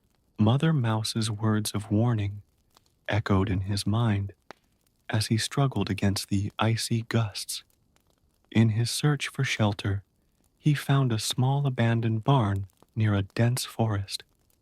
The place was dilapidated with loose boards and gaps through which the wind whistled, but it still offered more protection than the outside environment. There he met an elderly sparrow who had also sought shelter from the blizzard. You remind me of someone, said the sparrow, tilting his head to get a better look at the duckling. A long time ago, I saw majestic creatures like you flying over the forest lake. Oh, the duckling was intrigued by the comment, but before he could ask more, the sparrow fell asleep, curled up in his corner of the barn. The nights were especially difficult. The cold penetrated through his feathers, and hunger tortured his stomach. To survive, he had to scrape the ice off the lakes in search of some submerged vegetation or look for seeds buried in the snow. His paws, once a source of shame because they were different, now helped him to walk better on the ice. One particularly frosty afternoon, while looking for food, the duckling heard a familiar sound, the flapping of wings. Looking up into the sky, he saw a group of large birds flying in formation. There was something about them that fascinated him, the gracefulness of their movements, their long necks, their snow-white feathers. For a moment, he felt an inexplicable connection with these distant creatures. The sparrow, who occasionally accompanied him in his search for food, noticed his interest. They're swans, he explained, the noblest birds I've ever met. They migrate south during the winter, where the lakes remain unfrozen. The duckling continued to watch until the swans disappeared over the horizon, carrying a piece of his heart with them. The days dragged on, each one bringing new challenges. One morning, while trying to break through the ice to get a drink of water, his paws got stuck in the frozen surface. The more he struggled, the harder it became to break free. Panic began to take hold of him, and his cries for help echoed through the freezing air. It was a family of deer that saved him. The mother deer, with her big gentle eyes, used her hooves to carefully break the ice around the duckling's feet. "You need to be more careful, little one," she warned, as her cubs looked on curiously. "Winter can be treacherous for those who travel alone." The deer invited him to spend a few nights in a protected clearing where her family sheltered. There among the deer, the duckling found a brief moment of peace. The cubs didn't make fun of his appearance, and the mother deer always made sure he had some tender shoots to eat. "There's something noble about you," the deer said one night as they watched the stars through the treetops. "Something that goes beyond your current appearance. Have patience, little one. Spring always comes, bringing with it new beginnings." However, the tranquility was interrupted when hunters approached the clearing. The deer had to leave in a hurry, and the duckling found himself alone again. The winter seemed endless, and his strength diminished day by day. His feathers, once just different, were now always damp and heavy with frost. In his darkest moments, he wondered if he would survive to see spring. Sabina, the owl's words, seemed distant now, almost like a dream. Was it his destiny just to endure the cold and loneliness forever? One night, exhausted and almost frozen, the duckling found a small woodcutter's hut next to a frozen lake. Through the window, he could see the warm glow of a fireplace. An old woman lived there, with her cat and hen. Seeing the duckling's sorry state, she let him in. "Poor thing," she murmured, placing it near the fire. "You must be freezing." The cat and the hen watched him suspiciously, but the lady insisted that he stay at least until he recovered. The days in the hut were a mixture of comfort and discomfort. The warmth of the fireplace was welcome, but the cat constantly teased him, and the hen never missed an opportunity to comment on his strange appearance. "What kind of duck can't cluck properly?" she mocked. Even though the shelter and food were guaranteed, the duckling felt that something was missing. At night, looking out of the cabin window, he saw the frozen lake glistening in the moonlight. His heart yearned for something that even he didn't fully understand: a freedom, a purpose, an identity. It was during one of these nights of contemplation that he made his decision. Despite the kindness of the old lady, this was not his place. As soon as the first signs of spring began to appear, he would leave again. His journey was not yet over, and somewhere beyond the frozen horizon, his true destiny awaited him. The first signs of spring began to appear subtly. The ice covering the pond near the old lady's cottage was beginning to melt around the edges, and small green shoots were timidly emerging through the lingering snow. The duckling, which had grown considerably over the winter, felt an inexplicable stirring in its heart. One morning, while the lady slept and the cat hunted mice in the barn, the duckling approached the cottage window. The sun was rising differently now, more golden and welcoming, and flocks of birds were beginning to return from their long journeys south.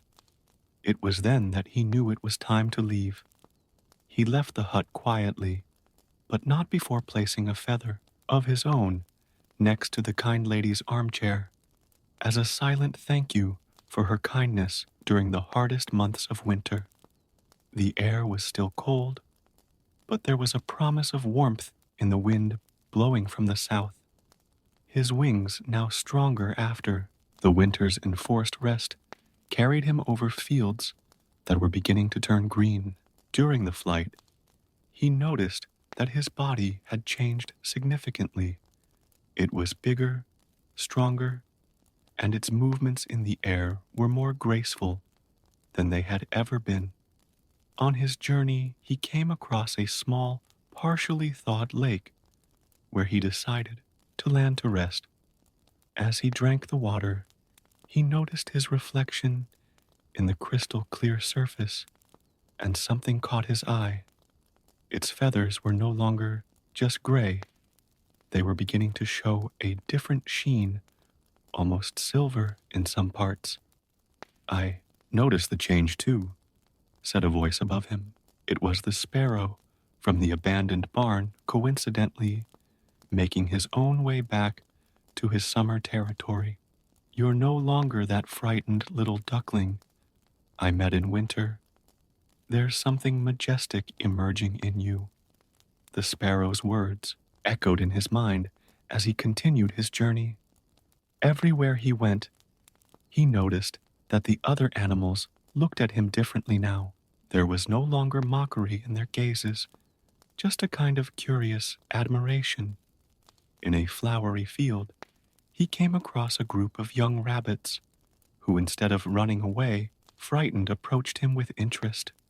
"You look like those beautiful birds we saw flying the other day," exclaimed one of the bunnies, his eyes shining with excitement. "What birds?" asked the duckling, his heart racing inexplicably. "The big white ones with long necks," replied another bunny. "They landed on the big lake beyond those hills." That information awakened something deep inside him. He remembered the majestic birds he had seen in winter, the comments of the elderly sparrow, and the enigmatic words of the Sabine owl so many months ago. Could it be? With new determination, he decided to head in the direction indicated by the bunnies. The flight over the hills was long, but his wings seemed tireless, driven by a force that went beyond the physical. When he finally caught sight of the great lake, his heart almost stopped. There they were, the same majestic birds he had seen during the winter, swans as the sparrow had called them. They floated gracefully over the blue waters, their long necks curving in elegant arcs, their white feathers glistening in the spring sunshine. With a mixture of awe and fascination, the duckling landed in the water at a safe distance from the group. His heart was beating so loudly that he feared it could be heard all along the lake shore. Then something extraordinary happened. One of the young swans swam towards him. There was no hostility in its movements, just a gentle curiosity. When it got closer, it tilted its head slightly, as if studying you. "You must be new here," he said in a soft voice. "Welcome to our pond." The duckling was stunned. There was no mockery, no rejection, just acceptance. Confused, he looked at his reflection in the water and for the first time really saw himself. Its feathers were no longer gray. They had turned a pure, brilliant white. Its neck, once awkwardly long, was now elegant and graceful. It was no longer a different duckling. It was a young swan. The words of the Sabine owl came back to his mind with crystal clarity. Sometimes being different is not a curse, but a gift we have yet to discover.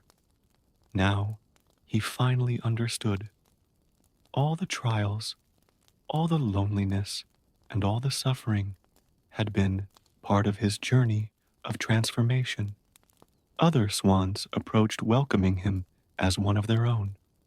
Among them was an older couple who watched him with a special twinkle in their eyes. "We remember," said the female swan sweetly. "One of our eggs was lost during a storm last spring. It must have rolled into a duck's nest." The revelation hit him like a ray of sunshine through dark clouds. His story, his origins, everything began to make sense. He wasn't an ugly duckling. He had always been a swan just waiting for his moment to blossom. As the spring days grew longer and warmer, the young swan learned more and more about his true nature from his new family. The older swans taught him the traditions of their people, such as flying in formation, finding the best places to feed, and building safe nests. However, amidst the joy of his discovery and new life, one lingering memory accompanied him: Lady Patricia, the duck, who had hatched him and loved him unconditionally, even when everyone else rejected him. At night, as he floated under the stars with his swan brothers, he thought about her and how she must have suffered from his sudden departure. "You seem distant," observed his birth mother one morning as they swam together in the lake. "Is something troubling you?" The young swan hesitated for a moment before replying, "I'm thinking of the duck that raised me. She loved me when no one else did, and I left without saying goodbye properly." The older swan gently touched her son's neck, a gesture of understanding between their species. "True love manifests itself in many ways," she said wisely. "Perhaps it's time to make peace with your past." So, one clear morning, the young swan decided it was time to return to Oak Farm. His biological parents and swan brothers understood his need and supported him in his decision. "Sometimes," said his swan father, "we need to go back to really move forward." The flight back was different from all his previous journeys. There was no longer any fear or uncertainty in his heart, just a mixture of anxiety and anticipation.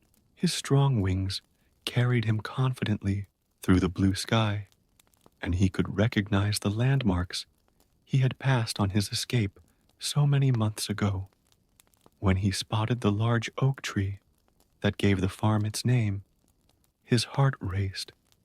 The farm seemed smaller than he remembered, but it still retained that welcoming atmosphere that had so comforted him in his early days. From his privileged height, he could see the barn, the small pond, and even the place where his old nest used to be.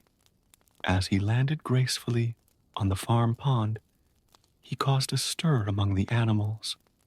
The gossiping hens, who were still the same, immediately began their excited whispering.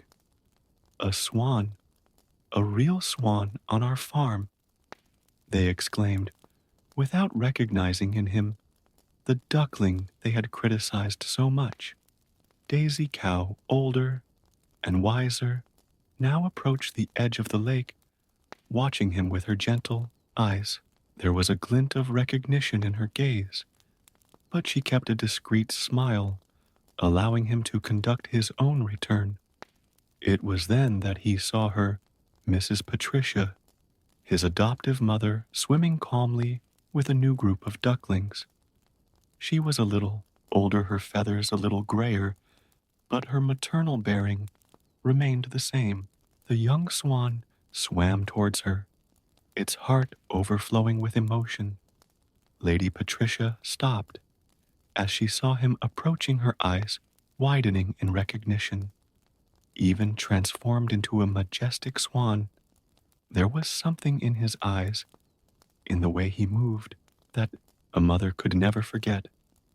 "My son," she whispered, her voice trembling with emotion. "Yes, Mamma," he replied softly. "It's me." The little ducklings watched curiously as their mother approached the great white swan, gently touching its neck with her beak in a gesture of deep affection. Words were not needed to express all the love and longing contained in that moment. The news of his return spread quickly around the farm.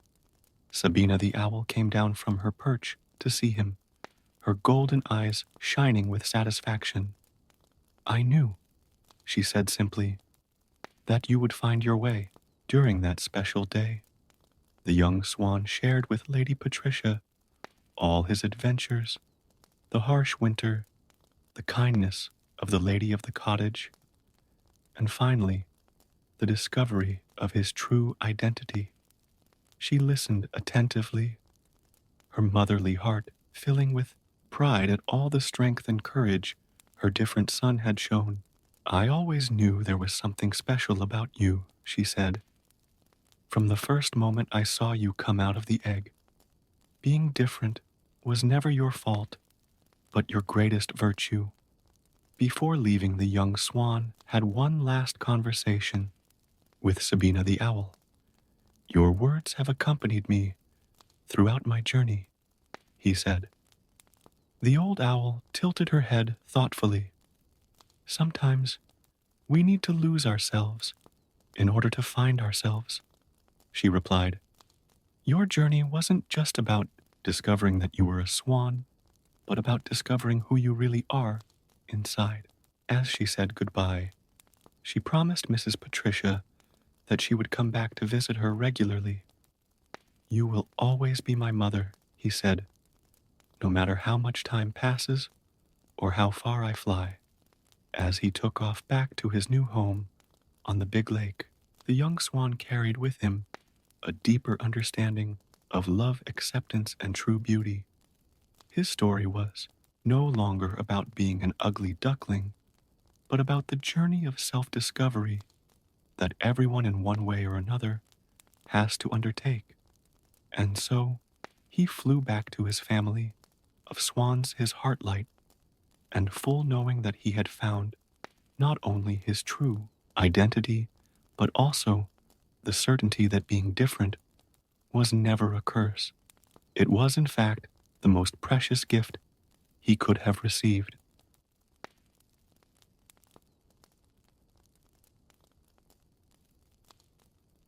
In the kingdom of Ravenscroft, where the towers of the royal castle pierced the sky like stone needles, the young Princess Aurora grew up amid an unsettling silence.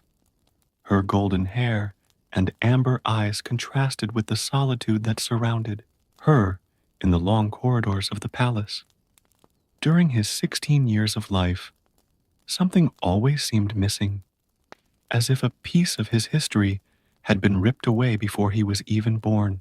One autumn afternoon, while exploring the castle's dusty attic, Aurora discovered an antique chest hidden behind faded tapestries. His hands shook as he opened the rusty lock, revealing 12 miniature portraits. They were young faces, all with the same amber eyes that she saw every morning in her own reflection. "My dear," an elderly, familiar voice echoed through the attic. It was Helena, her old nanny, who had raised her since she was a baby. The gray-haired lady approached with heavy steps, her wrinkles deepening with an expression of concern. "I see you found what your mother tried to hide for so long." Aurora held the portraits to her chest, her questions brimming in her eyes. Helena sat on an old trunk, gesturing for the princess to do the same. "You had 12 brothers, my child, 12 brave and kind princes who filled this castle with laughter and life."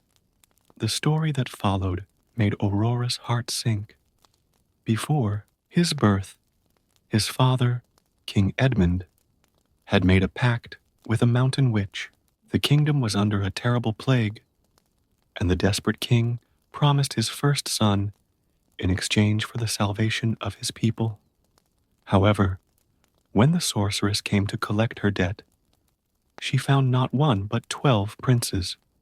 Enraged by the king's attempt to deceive her, the sorceress placed a curse on the young princes. If a princess is born in this castle, she proclaimed, her brothers will turn into ravens at the first ray of sunlight that touches her newborn skin. And so it happened.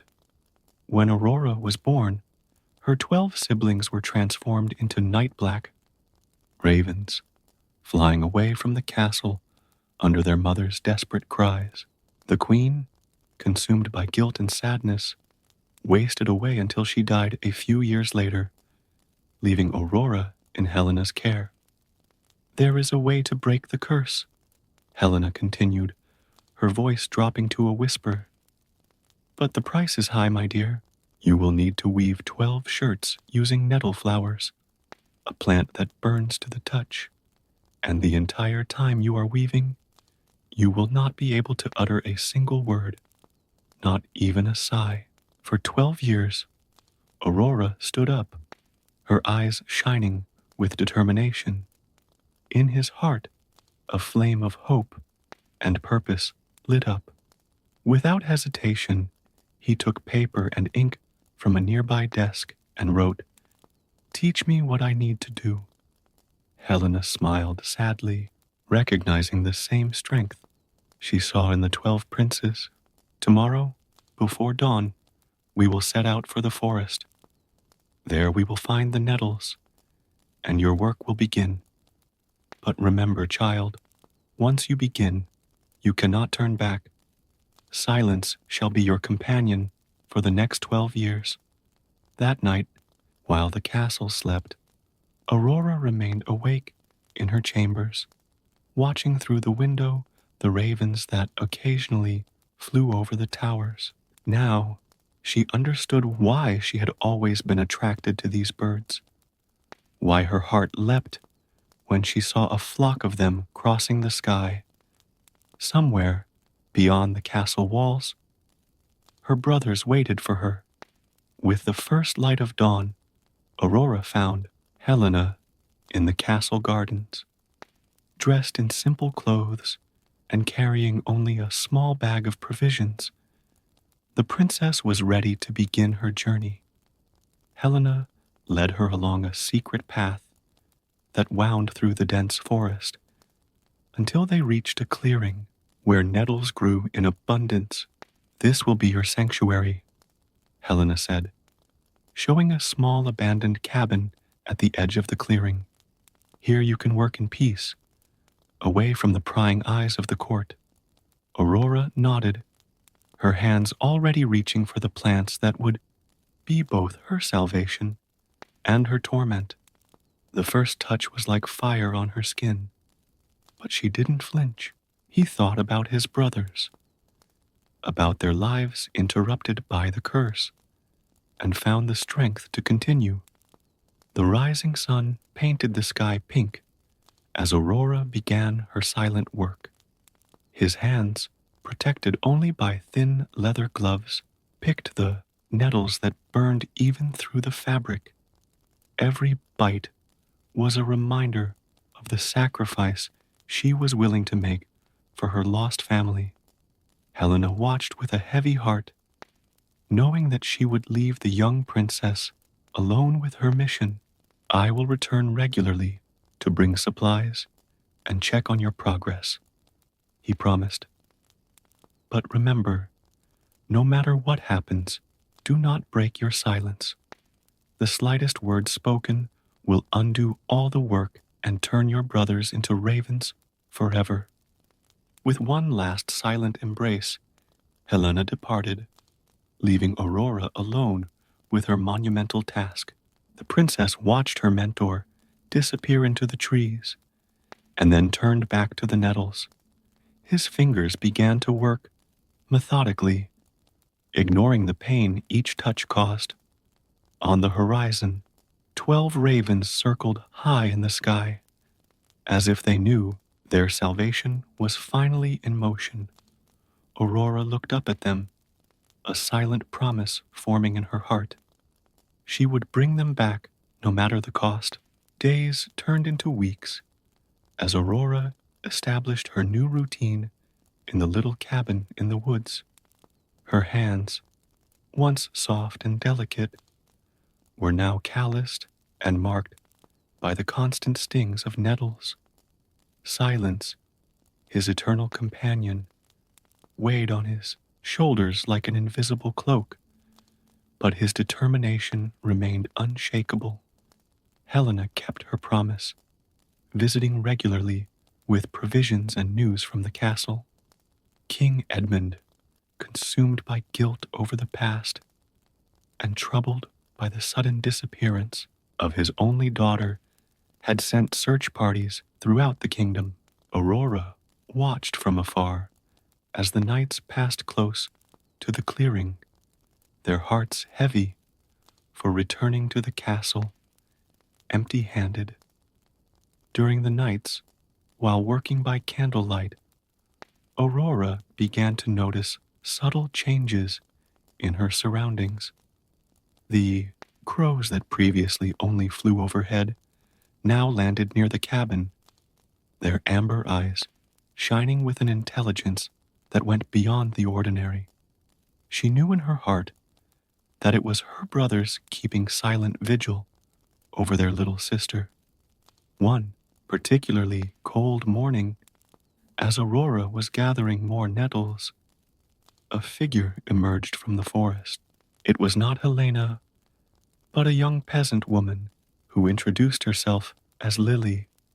Her eyes widened as she saw Aurora's bruised hands and meticulous work with the nettles. "You must be exhausted," Lily said, her gentle voice echoing across the clearing. "Let me help you." Aurora shook her head no, but was unable to stop Lily from returning in the following days, bringing fresh bread and stories from the nearby village. The princess discovered that, even without being able to speak, there was comfort in the silent company of someone who didn't ask questions about her past. However, Lily's presence brought with it unexpected complications. Rumors began to spread throughout the village about a mysterious young woman who lived alone in the forest, working with poisonous plants at night. Suspicions of witchcraft soon arose. Helena arrived one day, panting and worried, with disturbing news. "Bishop Thomas is investigating the rumors," she whispered. "He convinced his father, the king, that evil forces may be operating in his lands." Aurora felt her heart sink, but she continued her work. The first shirt was almost complete, its gray-green fibers glowing with a strange mystical power. 11 more still needed to be done, and she couldn't afford to stop now. The days became darker as groups of witch hunters began to search the forest. Lily, worried about the safety of her new friend, began to bring increasingly alarming news about the search that was approaching the clearing. One night, as Aurora worked on her second shirt, screams and torchlight penetrated the darkness of the forest. The crows, who had been keeping a constant vigil, began to caw in warning. Aurora quickly stored her work in a secret compartment under the floor of the cabin, which Helena had helped build. Bishop Thomas, a tall, austere man, personally led the search. When they found the cabin, Aurora remained calm, even as the men searched every corner of her modest abode. The bishop watched his bruised hands and stubborn silence with growing suspicion. "Why don't you speak, child?" he asked, his cold eyes fixed on your face. "What hides in this lonely place?"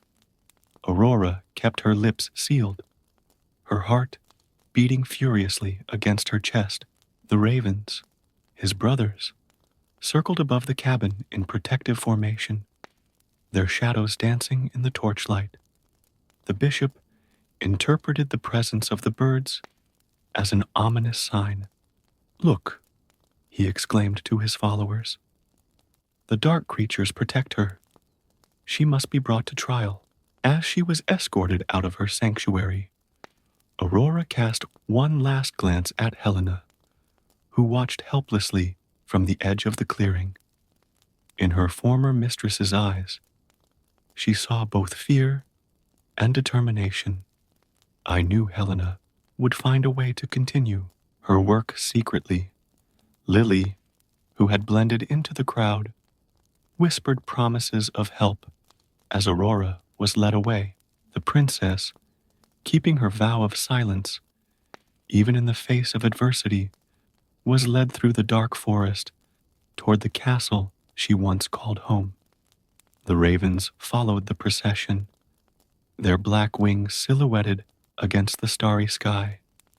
Aurora knew she would need to find a way to continue her work, even in the castle's dungeons. Time was passing, and the lives of his brothers depended on his perseverance. As the castle doors closed behind her, Aurora thought about the incomplete shirts hidden beneath the cabin's floorboards. 11 years and 10 months remained on her mission, and she would not allow accusations of witchcraft to stop her from completing her sacred task. Her silence would be her strength, her determination, her only defense against the shadows that threatened to engulf her. Returning to Ravenscroft Castle was a surreal experience for Aurora. The same hallways that once echoed their loneliness now reverberated with whispers and accusing glances. She was taken not to her former royal chambers, but to a cell in the dungeons, where damp seeped through the stone walls and sunlight could barely penetrate through the narrow bars. King Edmund, upon recognizing his daughter among those accused of witchcraft, was devastated. He visited Aurora in her cell, his eyes begging for an explanation. "Just one word, my dear," he pleaded. "Why this silence? Why hide in the forest like a criminal?" But Aurora kept her lips sealed, every fiber of her being resisting the temptation to reveal the truth to her father. The days in the dungeon were long, but Aurora did not remain idle. Helena, using her position as the princess's former nurse, obtained permission to visit the prisoner regularly, bringing with her, hidden among clean clothes and blankets, small quantities of nettles. During the night, when the guards dozed off, Aurora continued her work meticulously. Lily also found ways to help. Getting a job as a kitchen assistant at the castle, she brought news from the outside world and, more importantly, kept Aurora informed of the movements of Bishop Thomas, who was preparing an elaborate trial for witchcraft. The ravens, his transformed brothers, never abandoned their vigil. They perched on the turrets near his window, their amber eyes shining with brotherly concern. Sometimes, when loneliness threatened to consume her, Aurora found comfort in her soft caws, which seemed to carry memories of long-forgotten laughter. The trial was set to begin with the next full moon, giving Aurora only a few weeks to strengthen her resolve. Bishop Thomas visited her cell regularly, trying to extract a confession from her. "Silence is the mark of evil," he declared, his cold eyes fixed on her. "Only those who have something to hide refuse to speak the truth before God." One day, during one of these visits, something unexpected happened. One of the ravens, the largest of them, which Aurora secretly believed to be her older brother, Alexander, flew through the cell window. The bird landed gracefully between her and the bishop, its wings outstretched in a protective stance. Bishop Thomas stepped back, making the sign of the cross. See, the dark forces openly protect her.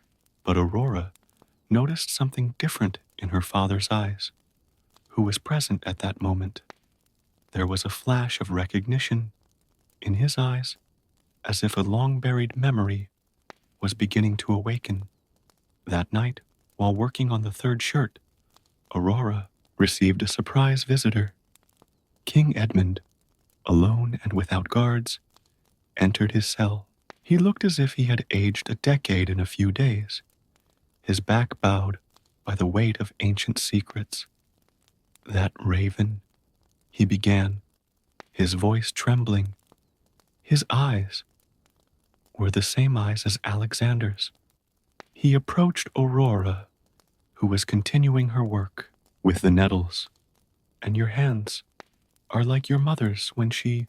His voice trailed off, the words lost in a wave of understanding. Aurora looked at her father, her hands pausing over the unfinished fabric. In his eyes, there was all the story he couldn't tell, all the love for the brothers he never knew. The king gently touched the nettles beside her, feeling her burn, and tears began to run down her wrinkled face. I remember now, he whispered. Your mother. She tried the same, but the pain, the silence, was too much for her to bear. He held Aurora's injured hands between his own. You're stronger than her, aren't you? Stronger than all of us. In that moment of understanding between father and daughter, a plan began to form. The king could not directly interfere in the trial without provoking a crisis with the church, but he could work behind the scenes to protect his daughter.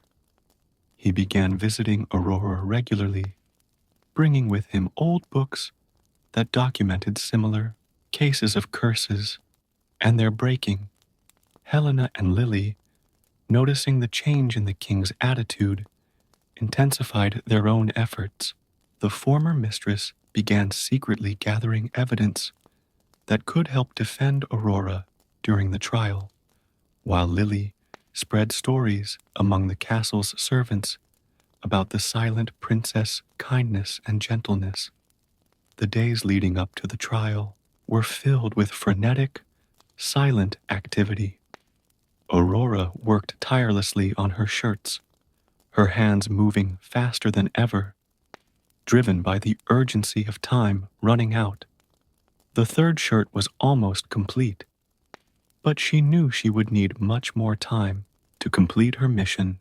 Bishop Thomas, determined to prove his theory of witchcraft, ordered that Aurora's cell be searched regularly.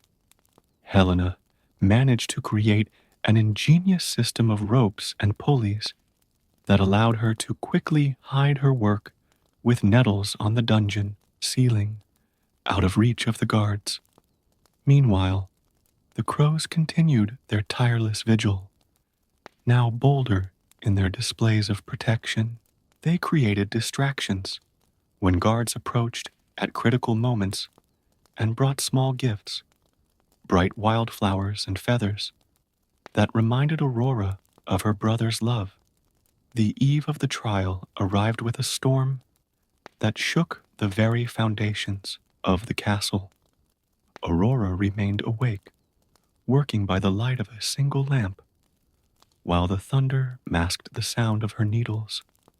Through the small window of her cell, she could see her raven brothers bravely facing the storm, refusing to seek shelter, keeping their guard faithful. In her loneliness, Aurora thought of everyone who risked so much to help her. Helena, with her wisdom and dedication, Lily, with her unwavering loyalty, his father, finally awakened to the truth, and their brothers, trapped in winged forms but never absent. Tomorrow she would face her trial, and although she couldn't speak in her own defense, she knew she wasn't truly alone. The judgment hall was packed, as Aurora was led inside, her hands still scarred from her night's work with the nettles. Bishop Thomas presided from his ornate seat, while King Edmund looked on with a tense expression from his royal throne. The nobility and villagers crowded onto the wooden benches, their gazes fixed on the silent figure in the center of the hall. Dawn of Ravenscroft, Bishop Thomas began, his voice echoing off the stone walls. You are accused of practicing witchcraft, of communicating with dark creatures, and of bringing bad luck to the kingdom.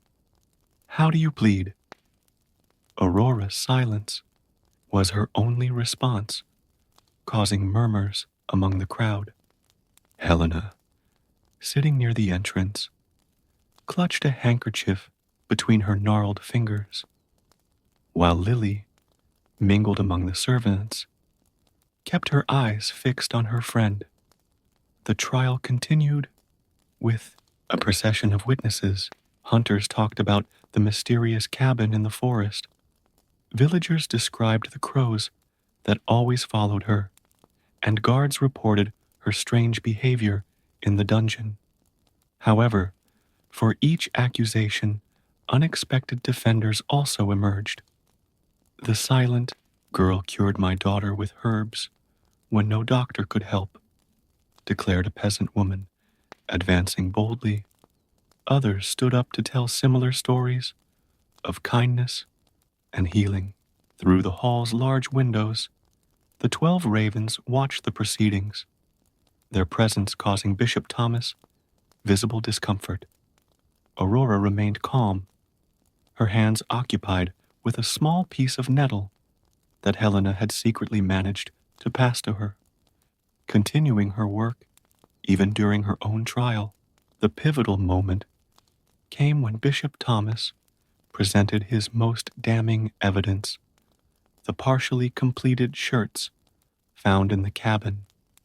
These garments, he proclaimed, were woven from poisonous herbs in nightly rituals. It was then that King Edmund stood up, his firm voice echoing through the hall. These are common nettles, used by weavers throughout the kingdom. My own wife, he hesitated, looking at Aurora with understanding, used to weave with them. A buzz ran through the assembly. The bishop, realizing he was losing ground, changed his tactics. If she is innocent, why does she maintain her silence? Why doesn't she defend herself with her own words? At this moment, something extraordinary happened. The 12 ravens flew into the hall, forming a perfect circle around Aurora. The sunlight, passing through the stained glass windows, created a spectacle of colors and shadows that left everyone breathless. The largest of the ravens, Alexander, landed on the arm of the king's throne, his amber eyes meeting his father's. King Edmund stood up again, this time with tears in his eyes. I recognize those eyes, he declared, his voice breaking. They are the same eyes I last saw 17 years ago, when my 12 children disappeared. The hall was completely silent as the king narrated the story of the curse, the witch, and the sacrifice his wife had tried to make. And now, he concluded, my daughter continues the work her mother began, seeking to bring her brothers back. Bishop Thomas, although visibly shaken, was not willing to give in. This is just more evidence of witchcraft. She must be... But his words were interrupted by an even more surprising event. One of the crows flew to Aurora, carrying a small golden key in its beak. The princess recognized it immediately. It was the key to the chest where she had found the portraits of her brothers. Helena quickly looked for the chest, which was opened in front of the entire court. The portraits of the 12 princes were compared with the eyes of the ravens present.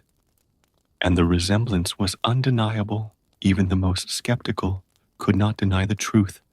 Before their eyes, the trial has turned into something different. No longer an accusation of witchcraft, but a revelation of an ancient curse and a princess's silent sacrifice to save her family. Bishop Thomas, although still suspicious, was forced to recognize that forces greater than his understanding were at play. Aurora was freed from the charges, but her work was far from over. The king ordered her to be resettled in his royal apartments, where she could continue her task in peace. Helena and Lily were designated as her official ladies-in-waiting, assisting her in her mission. The ravens, now recognized as the lost princes, were welcomed back to the castle. They made their nests in the towers near Aurora's chambers, maintaining their familiar vigil as she continued her silent work with the nettles. At night, as she worked on her fourth shirt, Aurora could hear the soft quacks of her brothers mixed with the nighttime sounds of the castle. Her father often joined her, sitting silently as he watched her skilled hands transform the burning nettles into magical fabric. Time continued its inexorable course, and Aurora knew she still had a long way to go. 8 shirts still needed to be woven, and the vow of silence was to be kept for more years.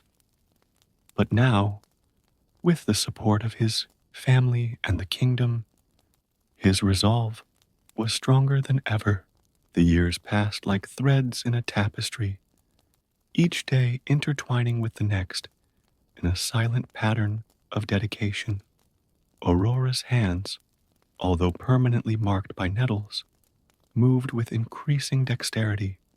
9 shirts were already complete, their green fibers glowing with an unearthly light when touched by the moonlight. Ravenscroft Castle had adapted to its silent princess and her winged guardians. Ravens were now a common sight, respected by both nobility and servants, who often left small offerings of food in windows for the transformed princes. Helena, whose hair had turned completely gray over the years, remained faithfully at Aurora's side, her wrinkled hands helping to prepare the increasingly hard-to-find nettles. Lily, who had become an indispensable confidant, had married a young knight of the castle, but continued to dedicate much of her time to her silent friend. King Edmund had aged considerably, the weight of guilt and waiting bowing his back even more. Every night he visited Aurora's chambers, sitting in her favorite chair by the fireplace, watching his daughter work while telling him stories about his children. Childhood memories he kept alive in his heart. In the 11th year of Aurora's silence, when she was just weeks away from completing her mission, a new threat appeared on the horizon.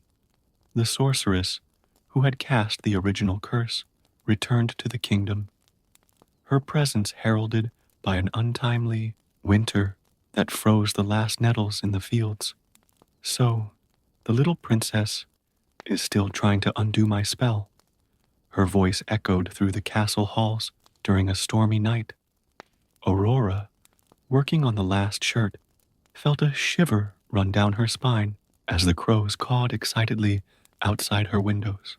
The sorceress appeared in Aurora's chambers like a materialized shadow, her eyes shining with ancient malice.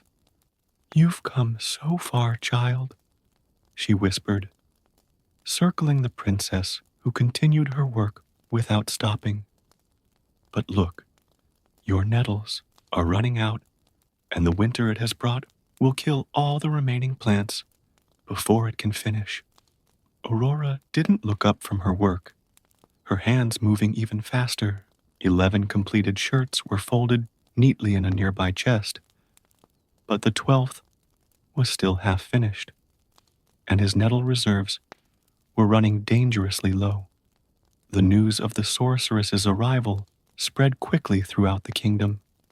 Peasants and nobles joined together in a desperate search for nettles, searching every valley and hill for plants that might have survived the supernatural cold. Lily led expeditions further and further afield, while Helena organized work parties to process each plant found. The crows, sensing the urgency of the moment, flew throughout the kingdom in search of the precious plants. Sometimes they returned with small bundles trapped in their claws, their feathers covered in frost, but determined to help their sister complete her mission. King Edmund, although weak and elderly, confronted the witch in his royal hall. "You've caused my family enough suffering," he declared, his voice shaking more with anger than fear. "Why did you return?" "To see the complete failure of your bloodline," she replied with a cruel smile. "To watch as the last hope dies in the eyes of your precious daughter." But the sorceress had underestimated the strength of family love and the determination of a devoted sister. In the final weeks of her 12th year, when the magical winter threatened to freeze even the castle's stones, Aurora worked tirelessly. His fingers were bleeding from the effort, but each stitch was made with absolute precision. On the final night, when the deadline was just a few hours away, Aurora was just a few points away from completing the last jersey. The sorceress appeared again, bringing with her icy winds that threatened to blow out the candles in the room. But this time, she didn't find Aurora alone. Helena and Lily were there, their silent presence offering strength. King Edmund remained at his post by the fireplace, his eyes never leaving his daughter, and the 12 ravens, his transformed brothers, formed a protective circle around him, their wings outstretched against the unearthly cold. With the last ray of sunlight of the 12th year approaching, Aurora took the last stitch on the 12th jersey. Her hands shook as she stood up, holding the 12 shirts. The sorceress watched in helpless rage as Aurora threw a shirt over each crow. At the exact moment the last ray of sunlight touched the last shirt, a golden light filled the room. The ravens, one by one, turned back into men, the 12 princes of Ravenscroft, just as they appeared in the portraits Aurora had found so many years before. "You did it, little sister," said Alexander, the eldest, his first words in 12 years directed to the sister he had never really met. Aurora, finally free from her vow of silence, let out a sob of joy as she was wrapped in the arms of her 12 brothers. The sorceress, her curse broken, vanished with a scream of fury, taking the unnatural winter with her. King Edmund, tears running freely down his wrinkled face, embraced his sons one by one, asking forgiveness for his former weakness. "There is nothing to forgive," Aurora replied, her voice hoarse from the long silence. "Our family's love has proven to be stronger than any curse." In the days that followed, the kingdom of Ravenscroft celebrated the return of its princes and the courage of its princess. Stories of their silent sacrifice and unwavering dedication spread throughout the lands, inspiring tales of brotherly love and perseverance that would be told for generations. Helena and Lily remained close friends of the royal family, their own loyalties rewarded with positions of honor at court, and the brothers, reunited after so long, promised never to separate again, ruling the kingdom side by side when their turn came. As for Aurora, her hands would always bear the scars of the nettles, but she considered them marks of honor, tangible reminders of the power of love and the strength of silence. The sweetest sound to his ears became his brother's laughter echoing through the halls of the castle, a song that was worth every moment of their long silent sacrifice.